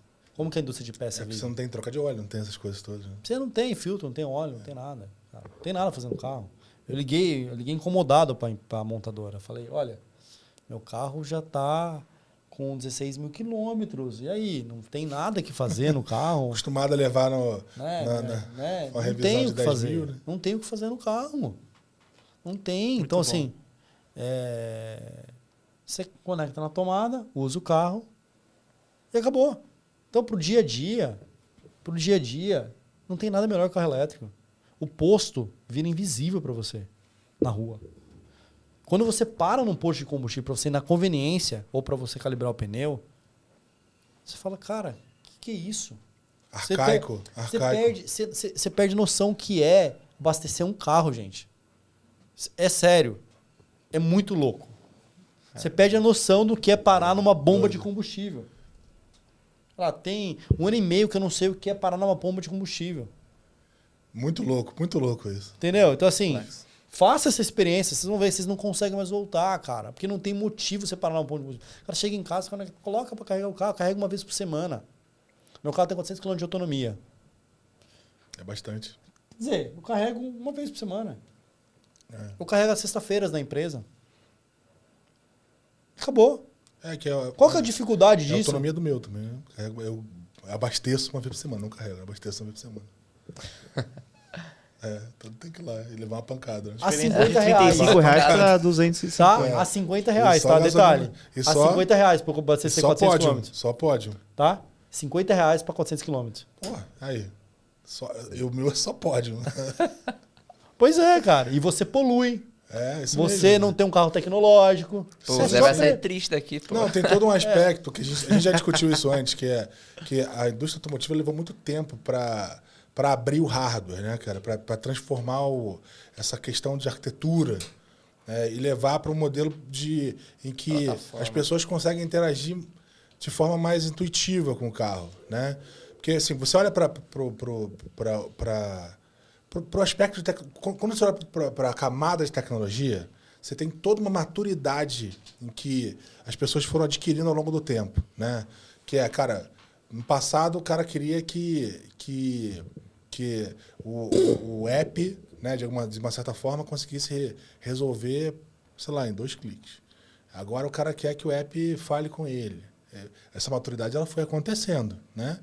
E o automóvel ele ficou congelado no tempo. E de uns tempos para cá, obviamente, esse negócio foi evoluindo. Mas agora, com os modelos elétricos, não pelo fato de eles serem elétricos, mas por toda a tecnologia que acaba vindo embarcada, talvez pela abertura, por ter mais espaço, por ter um conceito diferente, você tem uma tecnologia muito mais flexível, você tem uma possibilidade de colocar mais coisa dentro.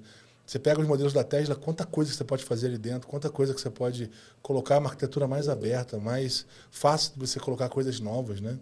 Então, quer dizer, acho que aí tem uma perspectiva é um salto, né? Por isso que eu acredito em você. Eu nunca fiquei com um carro elétrico, mas acredito em você que se eu tiver essa experiência, eu vou ficar louco, eu vou sair dali querendo trocar o carro. Porque não tenho dúvida de que vai ser uma experiência E foda. assim, eu deixo uma pergunta aqui, né? Não sei se vocês estão pensando em trocar de carro. Mas eu duvido que não passou pela cabeça de vocês pelo menos um híbrido. Passa, sem dúvida. Eu duvido que não passou pelo menos um híbrido. Na minha passa e tem só... Acho que serão transições naturais. Por exemplo, hoje para mim teria que ser um híbrido sem o plug-in, porque ainda não tem uma infra. Mas já se discute no meu condomínio ter uma infra. Aí, Tem que chamar GreenV, pô. A questão é o condomínio Sim, não, tô brincando. ter a aprovação ali, né? Depois vem a questão de você ter o plug-in. E aí depois partir naturalmente para o elétrico. Você pega um GWM, por exemplo, o Raval H6, que é um carro espetacular, né? Não sei quem conhece o Raval. Sim, conheço. Cara, o carro é espetacular. Mas eu tento não entrar, assim, porque tenho medo Não, de entrar. o carro, ele é um híbrido plug-in. Né? Tem o não plug-in também, né? Explica aí pro pessoal de casa o que é o plug-in depois. O Raval não. O Raval ele tem um híbrido só plug-in mesmo, tá? Não, um amigo meu tem um. E sem o P, é HEV, né? HEV, tá. É o Heavy. Isso. É o Heavy. Que ele só cola combustível e não coloca na tomada. E aí ele gera ali, faz uma autonomia de 20, mais ou menos, 20 e poucos. Renato, fala o quanto ele faz por quilômetro rodado. O dele tá fazendo isso aí. Autonomia de 20 por litro. Por litro, né? Agora tô tão acostumado com quilowatt que eu perco até a referência do litro, né, cara? É muito. E... Só para entender, então, ele abastece a gasolina, enquanto o carro tá andando, ele vai alimentando a bateria. A combustão ajuda a alimentar a bateria. É o híbrido não plug-in, né? O híbrido não... Explica para quem tá assistindo a gente o que é o tem plug-in. 3 tipos de carros, né, basicamente, né? 4, né? Combustão, 100% a combustão, né? Álcool, gasolina, diesel, enfim. Né? Que você tem ali. Aí você tem o híbrido não plug-in, que você coloca uma fonte de energia... álcool, gasolina, e ele tem um motor elétrico que ele gera, que são os famosos Toyotas, né, que a gente tem aí, que vende demais. Sim. Né, que é Toyota, Honda. Tem um bocado. Tem esse Raval é assim. A Lexus também tem, que é também do grupo da Toyota, também tem. Tem alguns carros aí. Lexus, tem alguns carros aí que tem esse modelo híbrido que você coloca o combustível e ele gera energia para dentro do carro, que tem um motor elétrico. Aí tem o híbrido plug-in, que ele tem uma bateria, né? Às vezes uma bateria bem pequena, uma bateria ali de 19, 20 kW, que vai dar uma autonomia de 40, 50 km no modo elétrico, que você conecta na tomada, mas no modo elétrico, e o 100% elétrico. O 100% elétrico você tem diversos tamanhos de bateria também e de autonomia.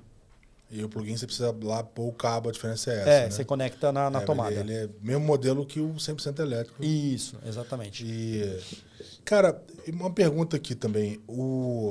Quando a gente olha pro mercado nacional, tem uma discussão sobre essa coisa da matriz energética. Né? A gente falou um pouco agora sobre questão da concorrência, né? Que é ali a indústria do álcool, a indústria do combustível fóssil, etc. Mas você também tem uma questão de que o carro elétrico ele consome da rede, e a rede ela é majoritariamente hídrica, mas ela passa ali por momentos em que a gente tem ali... Todo mundo acompanha situações em que você tem crise energética, acontece com recorrência, e você também tem... Quer dizer, e quando acontece isso, você pode ter ativação de uma produção ou a carvão, ou a... Carvão não, que a gente usa, queima álcool do mesmo jeito, né? E aí, assim, tem essa discussão, inclusive de eficiência, etc., né? Que, pelo que a gente estava falando no início, é a mesma discussão que você vê na Europa, né? E como é que você enxerga isso em relação ao fato de que a afirmativa básica de você ter um elétrico é de que ele vai ser carbono zero, né? E como é que funciona, como é que você vê o impacto disso na nossa rede elétrica, na nossa rede... Tem um vídeo muito legal que roda nos grupos de mobilidade elétrica aí, que é na Europa, um carro carregando, e aí eles começam a puxar o fio para saber de onde está vindo aquele cabo conectando. Aí ele anda um pouco assim, ele chega atrás assim, tem um gerador a diesel carregando o carro. Esse vídeo roda assim. E também eu já vi um meme desse. E tem também alguns que rolam também na Europa, que o cara fica sem bateria. Aí o cara chega da seguradora, coloca o diesel para gerar energia para carregar o carro. Então, é muito louco isso, né? Porque é um modelo de transição, né? Então, a gente está passando por esse modelo de transição, a gente está ainda tendo que aprender a lidar com isso, né? E a grande discussão na Europa é justamente essa, porque na Europa eles ainda têm muita queima de carvão, né? Então, de fato, não é uma energia 100% limpa, né? Eles têm, sim, a Alemanha investiu muito em fotovoltaico, né? A Itália investiu muito em fotovoltaico. A China, por exemplo, cara, nossa, o que ela investiu em fotovoltaico é um absurdo, geração de energia renovável, né? Mas, então, já vira uma energia ali meio mista, né? Um pouco de limpo, um pouco de energia produzida de forma não tão ecológica assim, né? Mas não é o caso do Brasil. Acho que o Brasil, ele tem realmente uma vantagem nesse sentido, que a nossa energia, ela é realmente uma energia renovável, uma energia que pode-se dizer que é uma energia limpa. Tem os casos quando a gente liga assim as turbinas e acaba gerando energia de fontes não renováveis, mas isso é muito pouco perto do que é gerado de energia renovável. Então, a gente pode considerar que o Brasil é sim um país privilegiado, é um país que tem tudo para a mobilidade elétrica e tem tudo para ser um país cada vez mais vai tomar a ponteira do ESG, da sustentabilidade. Então, o governador atual, ele fez um baita projeto aí, né? Acabou de anunciar um baita projeto de fotovoltaico. Né? Sim, foi lá que eu vi foi na Guarapiranga, isso? Isso. Na Guarapiranga, enfim. E existe uma visão de qual seria o impacto, assim, porque a gente tem uma previsão de crescimento do mercado aí, se não me engano, na ordem de 20%, 30%, certo? Sim, a gente, ano passado, fechamos, o mercado fechou a venda de carros elétricos em 95 mil carros eletrificados, mas nesse bolo tá os híbridos juntos, não plug-in, tá? Então, esse número é meio... Difícil separar, né? É meio... Ali a gente teve ali 30 mil de 100% elétrico, o resto é meio misturado ali, né? Então, esse ano fala-se de 150 mil carros eletrificados. Já é um aumento considerável. 30% aí, né? Já é um aumento, a gente sai de 95 para 150 mil. Eu acho que vem demais. Eles não estão contando com a invasão chinesa. Tem a questão do Eles preço. não estão contando com a invasão chinesa. Agora... Tem o otimismo. Eu estava contando para vocês que essa semana aí, eu não sei quando que a gravação vai pro ar, mas... Umas 2, 3 semanas. Vai lançar o Dunphy Mini, né, que vai ser o carro mais barato elétrico do Brasil. É? Vai ser R$99 mil. Se você pegar um Kwid hoje, 85 mil. Só que você pega um Dunphy e pega um Kwid, né, você fala assim, é outro produto. Tecnologicamente, estruturalmente. Não tem como comparar. Não tem como comparar. O carro é completamente tecnológico, interativo. A relação carro-homem mudou, né? Então, assim, conforto, mudou tudo. Então, o consumidor ele vai ter agora a opção, ele vai poder decidir. Isso que é legal. É colocar esse poder na mão do consumidor. Pô, vou comprar um carro a combustão ou vou comprar um carro elétrico? Deixa para ele isso daí. E agora a gente vai ter essa oportunidade. Porque falava de carro elétrico era para o topo da pirâmide. É verdade. Hoje em dia... Não era para o meio e nem para as classes mais inferiores. É uma democratização tremenda. Né? Agora, você chega a carro a 99 mil... E com imposto, então, se fosse liberado, seria mais em conta, então? Na verdade, assim, o que eu tenho de informação não oficial é que a BYD, por exemplo, está subsidiando parte do imposto, porque o imposto ainda não... Ele é um imposto progressivo, tá, Renan? Então, ele começou agora com 10%, e até o final do ano ele vai chegar a 30%. Então, ele vai crescendo conforme o passar dos meses. Então, no lançamento agora, provavelmente o Dunphy Mini agora, sei lá, daqui 3, 4 meses ele vai estar mais caro. Muito bom. Sim. Ele vai estar mais caro, porque o imposto vai aumentar. Então, quem comprar um carro agora, provavelmente vai comprar mais barato. Boa. Porque eu não vai conseguir, a BYD não vai conseguir subsidiar 30% de imposto. Não tem condição de fazer isso, né? Então, provavelmente no final do ano esse Dunphy vai estar valendo 125, 130 mil, provavelmente. É por causa do imposto. Ô Zé, eu queria explorar aí, ver contigo os aspectos mais tech, assim, da jornada que a GreenVia oferece. Você fala bastante sobre dados, sobre decisões baseadas em dados. E eu queria entender assim, como que funciona a dinâmica dos produtos que vocês oferecem, o que vocês embarcam de tecnologia para ajudar ali o consumidor, o cliente. Então, o que tem por trás dos bastidores em relação à mobilidade, aplicativo, enfim, como que é essa dinâmica? Conta pra gente um pouco aí, pra gente explorar esse lado mais tech aí. Boa. Tá. Eu não sou a melhor pessoa para falar disso, tá? Tá bom. Eu vou falar aqui da minha vivência que eu tenho ali. Eu não lidero o time de tech da companhia, eu lidero toda a parte de operações da empresa, tá? Então toda a parte de operação está comigo. Boa. Mas eu vou falar para você ali da minha vivência de reuniões, ali do que eu vivo ali. Quem cuida já anota já fala o nome, fala, ó, vem aqui no Produto Piloto. O Júnior, meu sócio, cuida de tecnologia Boa. lá. Ele que lidera o time de tecnologia, então o tech lead está abaixo dele. Né, esses malucos, né, de tecnologia, né, que vivem na programação, né, com Coca-Cola e batata, né, e pizza ali nos negócios, enfim. Mas a gente tem um aplicativo onde você pode encontrar o ponto de recarga, tá? Que você abre o mapa, sabe se a estação está ocupada no momento ou não está ocupada. Isso é bem importante porque você está fazendo uma viagem. Você programa parar, aí chega naquele ponto, você descobre. Chega lá e tem alguém usando, você gera uma frustração. Então, você saber que aquele ponto está ocupado naquele momento é uma informação importante para você. Se planejar na viagem. Planejar na viagem. Você saber que aquele ponto está em manutenção é uma informação... Pode ferrar seu planejamento também, né? É importante para você. Você ter a condição de reservar a estação para um horário é importante para você. Né? Então, isso tudo é eu ter condições de resetar essa estação de recarga remotamente, né? Pô, travou a estação de recarga. Acontece travar a estação de recarga. Não, coloca lá, ela não atraca. Não atraca. Você conseguir remotamente resetar essa estação de recarga é extremamente importante. Isso tudo você começa a trabalhar com dados. Né? Então, quanto tempo ela ficou inoperante? Então, você começa a decidir ali o tempo mínimo de permanência dela operante. Através de dados que você decide isso. Então, se a estação está ficando muito tempo fora do ar, tem algum problema. É um problema de dados, provavelmente, de internet. Então, a gente não consegue... Às vezes o sinal oscila muito, né? Oscila muito da região. E a gente, às vezes, tem que tomar a decisão de colocar até num cabeado para ela parar de cair. Então, a gente tem um problema de infraestrutura muito para poder gerenciar as estações de recarga. Então, às vezes a gente olha no mapa lá, vê 30 estações fora do ar. Cara, desespero. Né? A gente tem que sair arrumando, colocando todas elas no ar.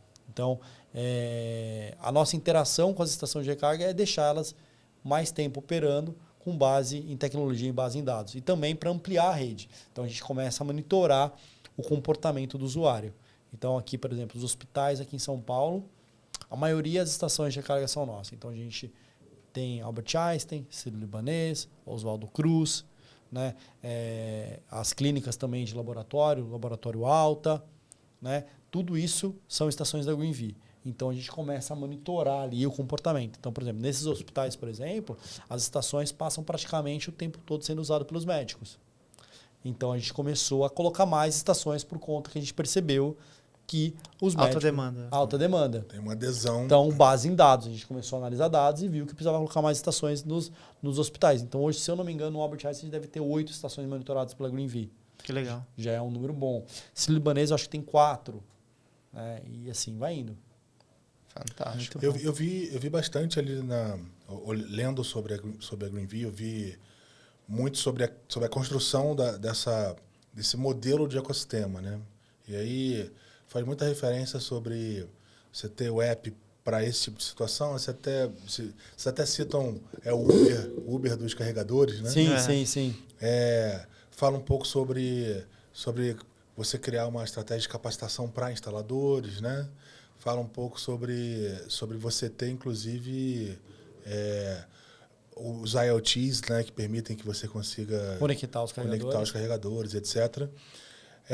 Quando eu penso nesse tipo de coisa, eu olho para o ecossistema. Primeiro, um parênteses aqui, uma pergunta. Vocês só têm uma marca de carregador ou vocês já tem mais? A gente tem marcas? a nossa marca de carregador, que chama Greenvee mesmo. Uhum. A gente revende outros carregadores dos outros fabricantes. Então, a gente revende Intelbras, a gente revende NOX, a gente revende ABB.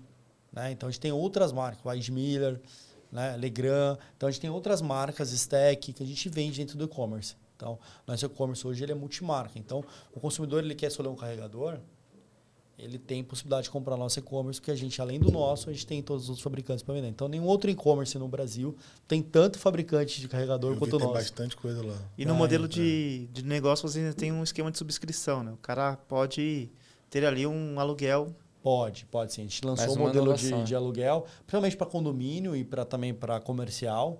Então, o cara oferece com benefício. Então, por exemplo, você tem uma barbearia, por exemplo, você oferece para o seu cliente uma estação de recarga e não precisa fazer o investimento ali de investir 10, 12, 15 mil reais ali para você colocar seu ponto de recarga. A gente oferece ali para ele 250, 300 reais por mês e ele tem ali o ponto de recarga dele. Ele pode até monetizar, se ele quiser. Então, por exemplo, ele cria uma whitelist, por exemplo, quando cadastra os clientes dele, quem não é cliente dele, ele cobra para fazer recarga. Então, ele consegue até monetizar o ponto de recarga dele e cobrar R$2 o quilowatt-hora, uns 50, sei lá, o preço que ele definir.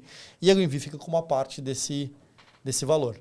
Então, o modelo de negócio nosso é esse. Então, depois, fora do ar, eu conto onde a gente tem um ponto de recarga muito legal, eu não posso contar aqui, que é um lugar assim, não muito... Enfim, né? Que eles Já deu para imaginar. Deu para imaginar que eles contrataram a gente lá, a gente colocou a estação de recarga lá é cobrado, né? E aí ele monetiza. Boa, porque ele monetiza. Sensacional. Ele monetiza, então ele cobra, o dono lá cobra, acho que deve ter uns 7, 8 carregadores lá. E tá sempre ocupado, tá? A gente monitora o carregador, tá sempre ocupado. É uma coisa impressionante, sabe? E aí a gente tem uma participação sobre as recargas lá. Então a gente fica com uma porcentagem, né? Então a gente subscrição então a gente cobra a assinatura do sistema para desbloqueio do carregador e ganha uma porcentagem na recarga. Esse é o modelo de negócio. Muito bom, muito bom. E eu acho que quando você falou um pouco sobre white label, etc., eu achei super legal, isso soou muito bem para mim aqui, porque eu penso que o que de fato transforma as coisas é algo que você consiga criar infraestrutura, né? Que você consiga criar um enabler, um grande enabler. Por isso que eu perguntei das diversas marcas de carregador, né? E aí, assim, o app de vocês, a solução de vocês, como um todo, ela integra esses diversos aplicativos, esses diversos carregadores, e você consegue entregar uma solução que, independente do hardware, vamos chamar assim, você entrega esse modelo de gestão? Isso é muito bom, essa pergunta, porque, que nem eu falei, ainda tem muito carregador que é burro, né? Que não tem nenhuma tecnologia embarcada, ele apenas carrega o carro. Só a tomada ali. Carrega o carro, ele não é conectado, né? Agora, os carregadores, aí é a parte que eu acho que não é tão correto. Tem muito carregador, por exemplo, com a CPP, que é a tecnologia de integração, mas os caras fazem um protocolo fechado. Quer dizer, tem o protocolo, mas os caras não abrem. Aí você não consegue integrar. Né? Aí você tem 2 fabricantes diferentes, você não consegue integrar porque o cara lá resolveu bloquear o protocolo dele. Aí fala, cara, tem o CPP no negócio, aí o cara trava. Entendeu? Aí é protocolo fechado. Aí acaba... Complica, que não ajudando muito. Mas a maioria dos carregadores que tem o CPP, que é o protocolo de comunicação dos carregadores, eles são abertos. Infelizmente, o principal fabricante do Brasil, que mais vendeu carregadores, é fechado. Então, é o que você vê aí em alguns supermercados, que a gente não consegue conectar, porque o cara não abre o protocolo. Então, quer dizer... Esse é um tema... Mas qual que é a lógica dos caras? Então, a gente já discutimos com eles algumas vezes por que eles fazem isso. Ele fala que é por causa da Itália, a Itália decidiu que é assim, e assim vai ser, e eles não têm muito o que fazer aqui no Brasil. Enfim, né?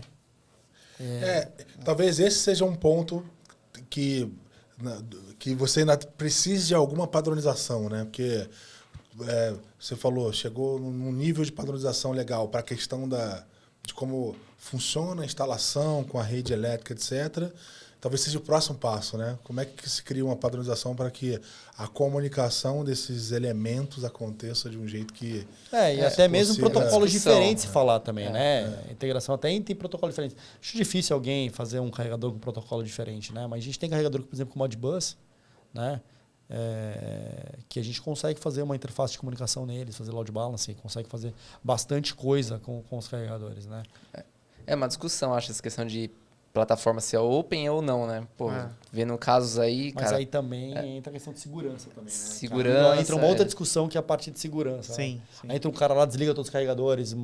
Por exemplo, os carregadores conectados, por exemplo, com balanceamento de carga, o cara vai, entra remotamente, libera mais carga que tem, sobrecarrega a rede. Cara, a discussão Isso pode acontecer, a discussão é bem ampla, sabe, nesse tema. Ainda É explorando um mundo essa de questão. tecnologia. Ainda explorando essa questão do app, e você falou bastante ao longo da nossa jornada aqui sobre a experiência do cliente, e vocês têm o Academy.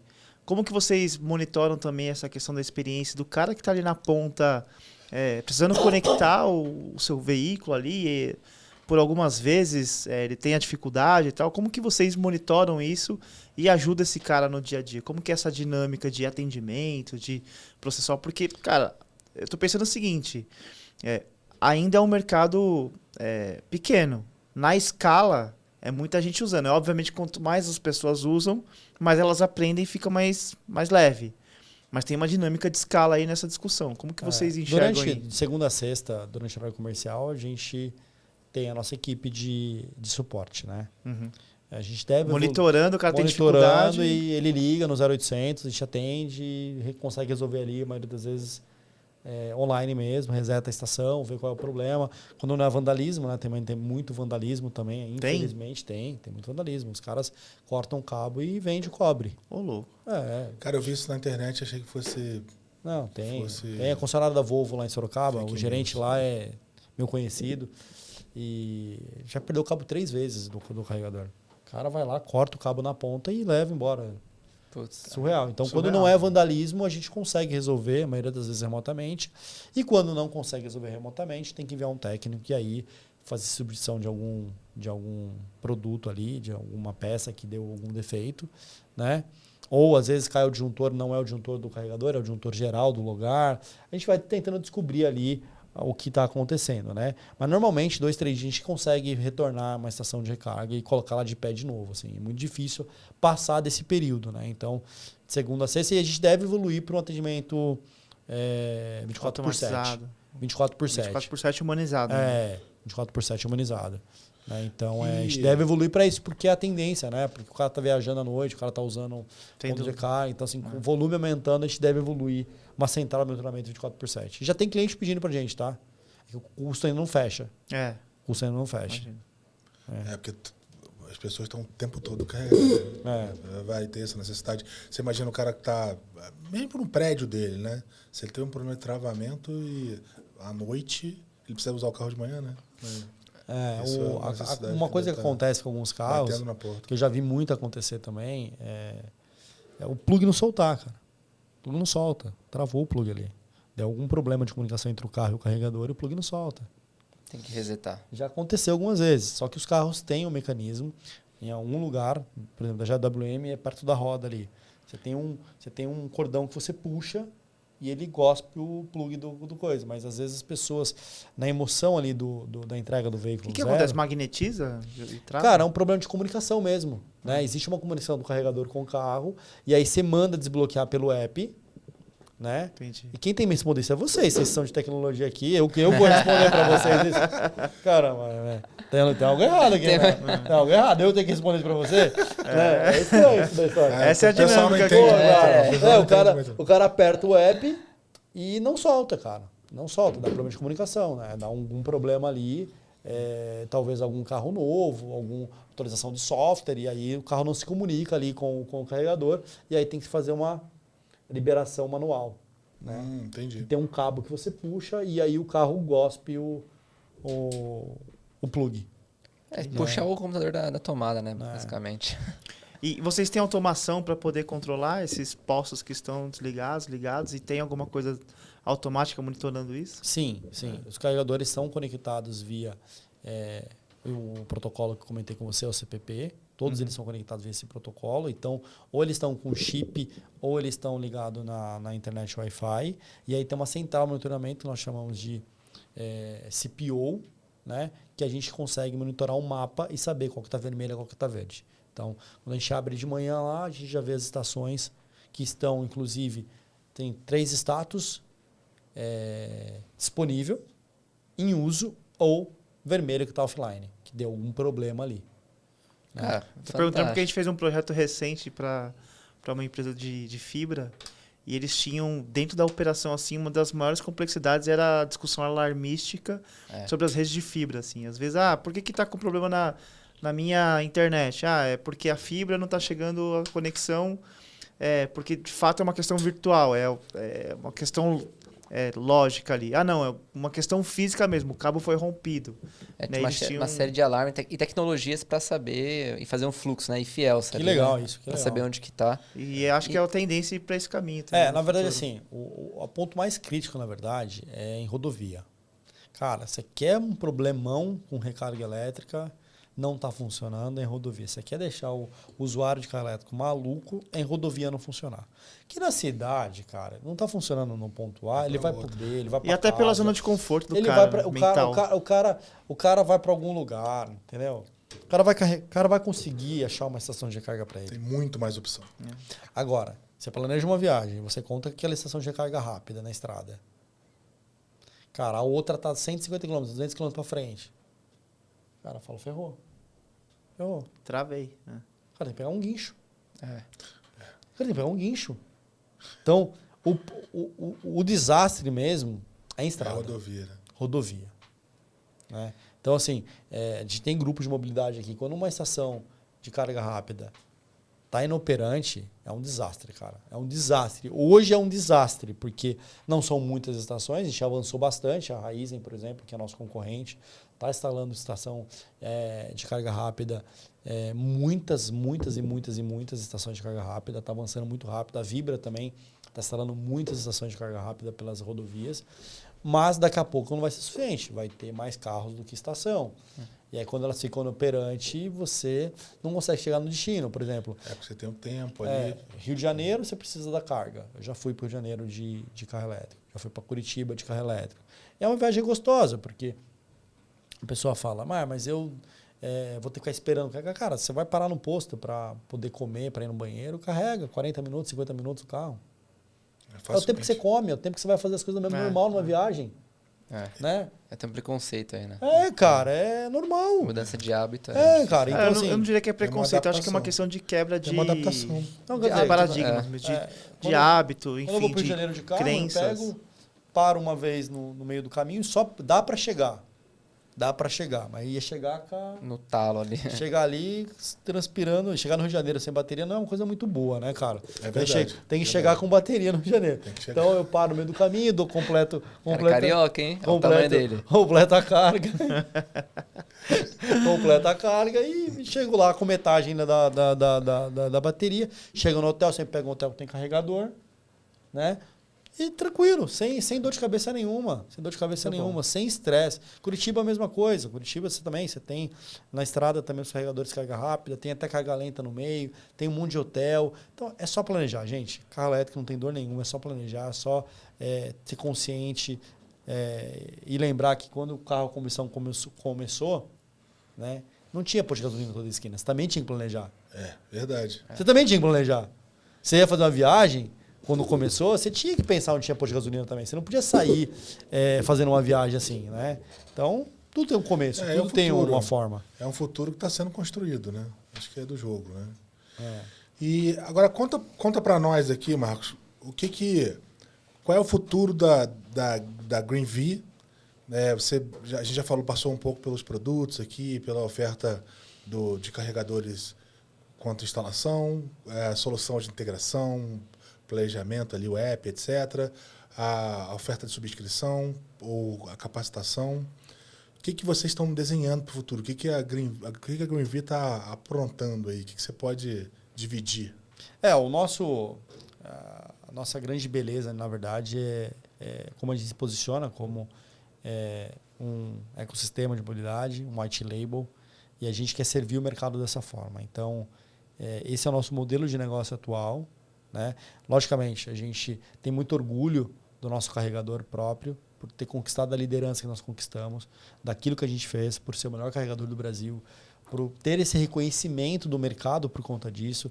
A gente tem também orgulho de ser o maior instalador de carros elétricos do Brasil também, que é a parte de service, que a gente realmente, assim, quando olha para o mercado, não tem ninguém que consegue chegar próximo da gente, o volume de instalação que a gente tem, o quanto que a gente operacionaliza hoje de instalações. Hoje, assim, eu ouvi de um consultor uma vez, ele falou, cara, só o business de vocês de instalação, daqui 3, 4 anos já dá IPO. Já dá IPO. Ele falou.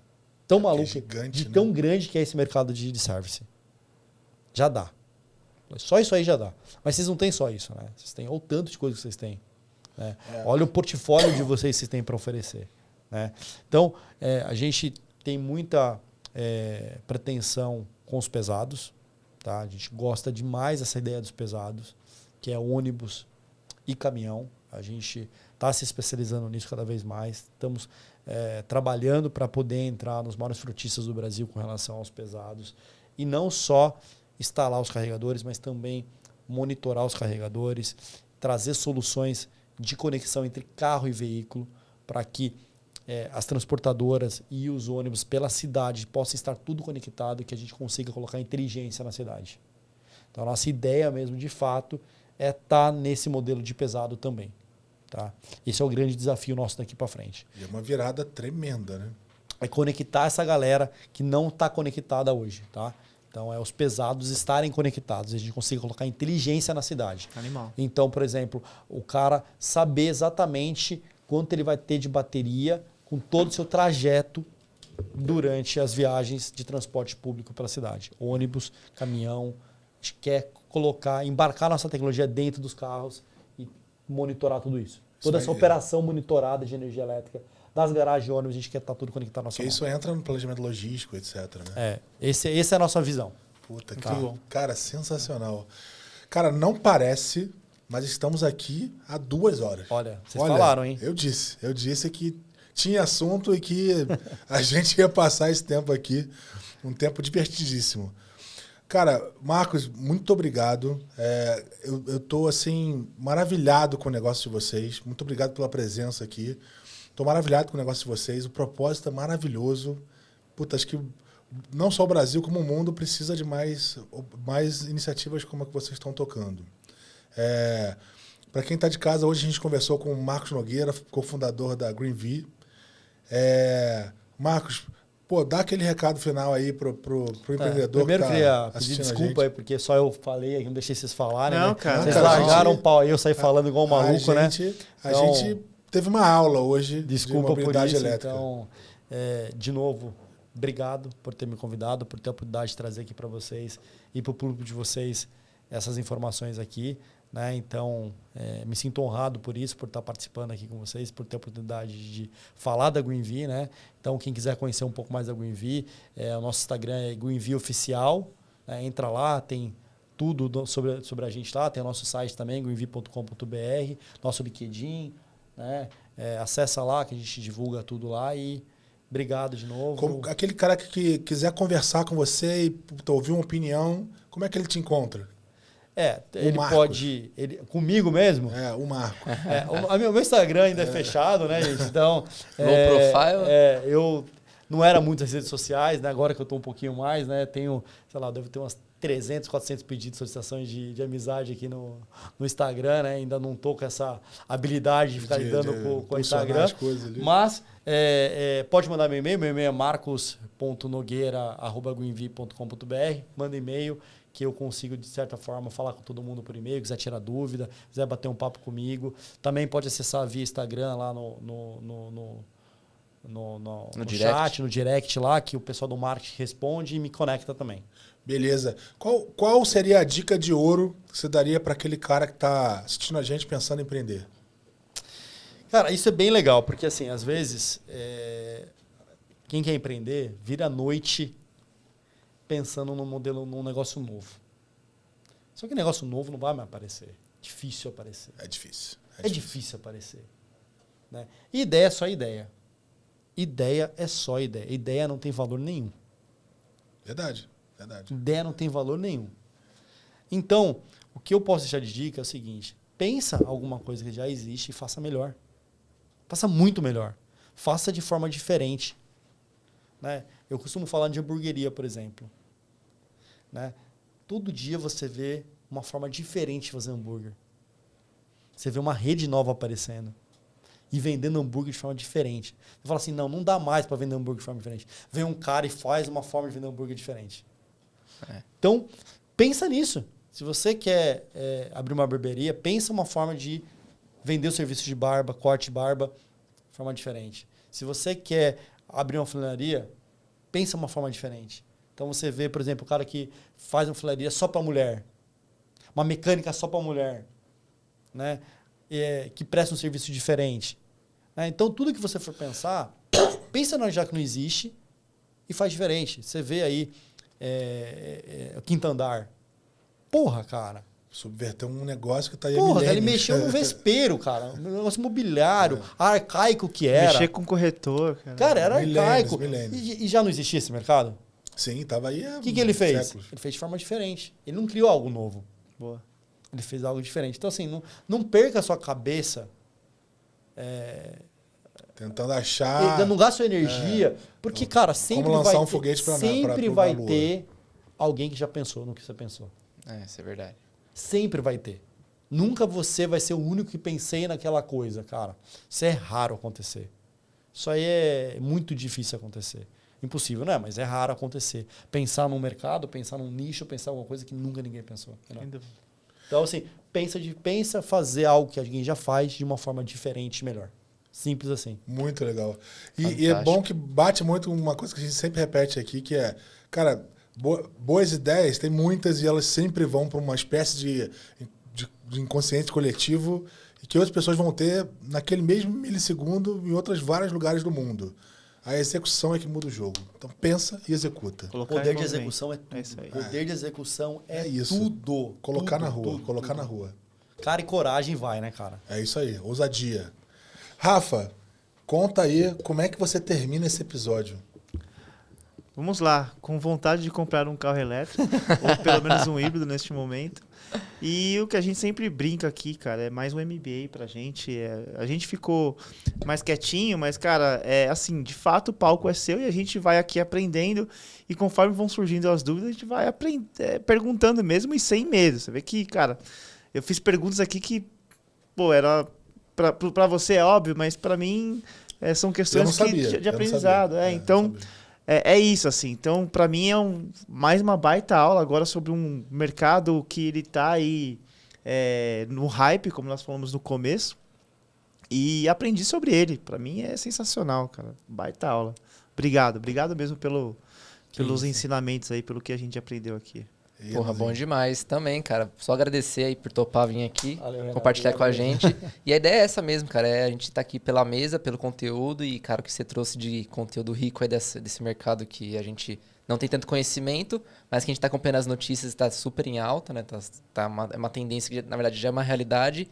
Cara, o que eu tiro aqui desse episódio que eu peguei nas entrelinhas, acho que é o brilho no olho que você tem com a Greenvee, cara. Você fala de um jeito, assim, com uma empolgação que eu acho que dá pra ver que você ama o que você faz e que você acredita no potencial tanto do mercado quanto da empresa. E isso acho que é legal, né? Essa paixão pelo que faz e de execução, de fazer a coisa acontecer. É isso Bom aí. demais. Lindo. Eu encerro esse episódio aqui contaminado por essa paixão.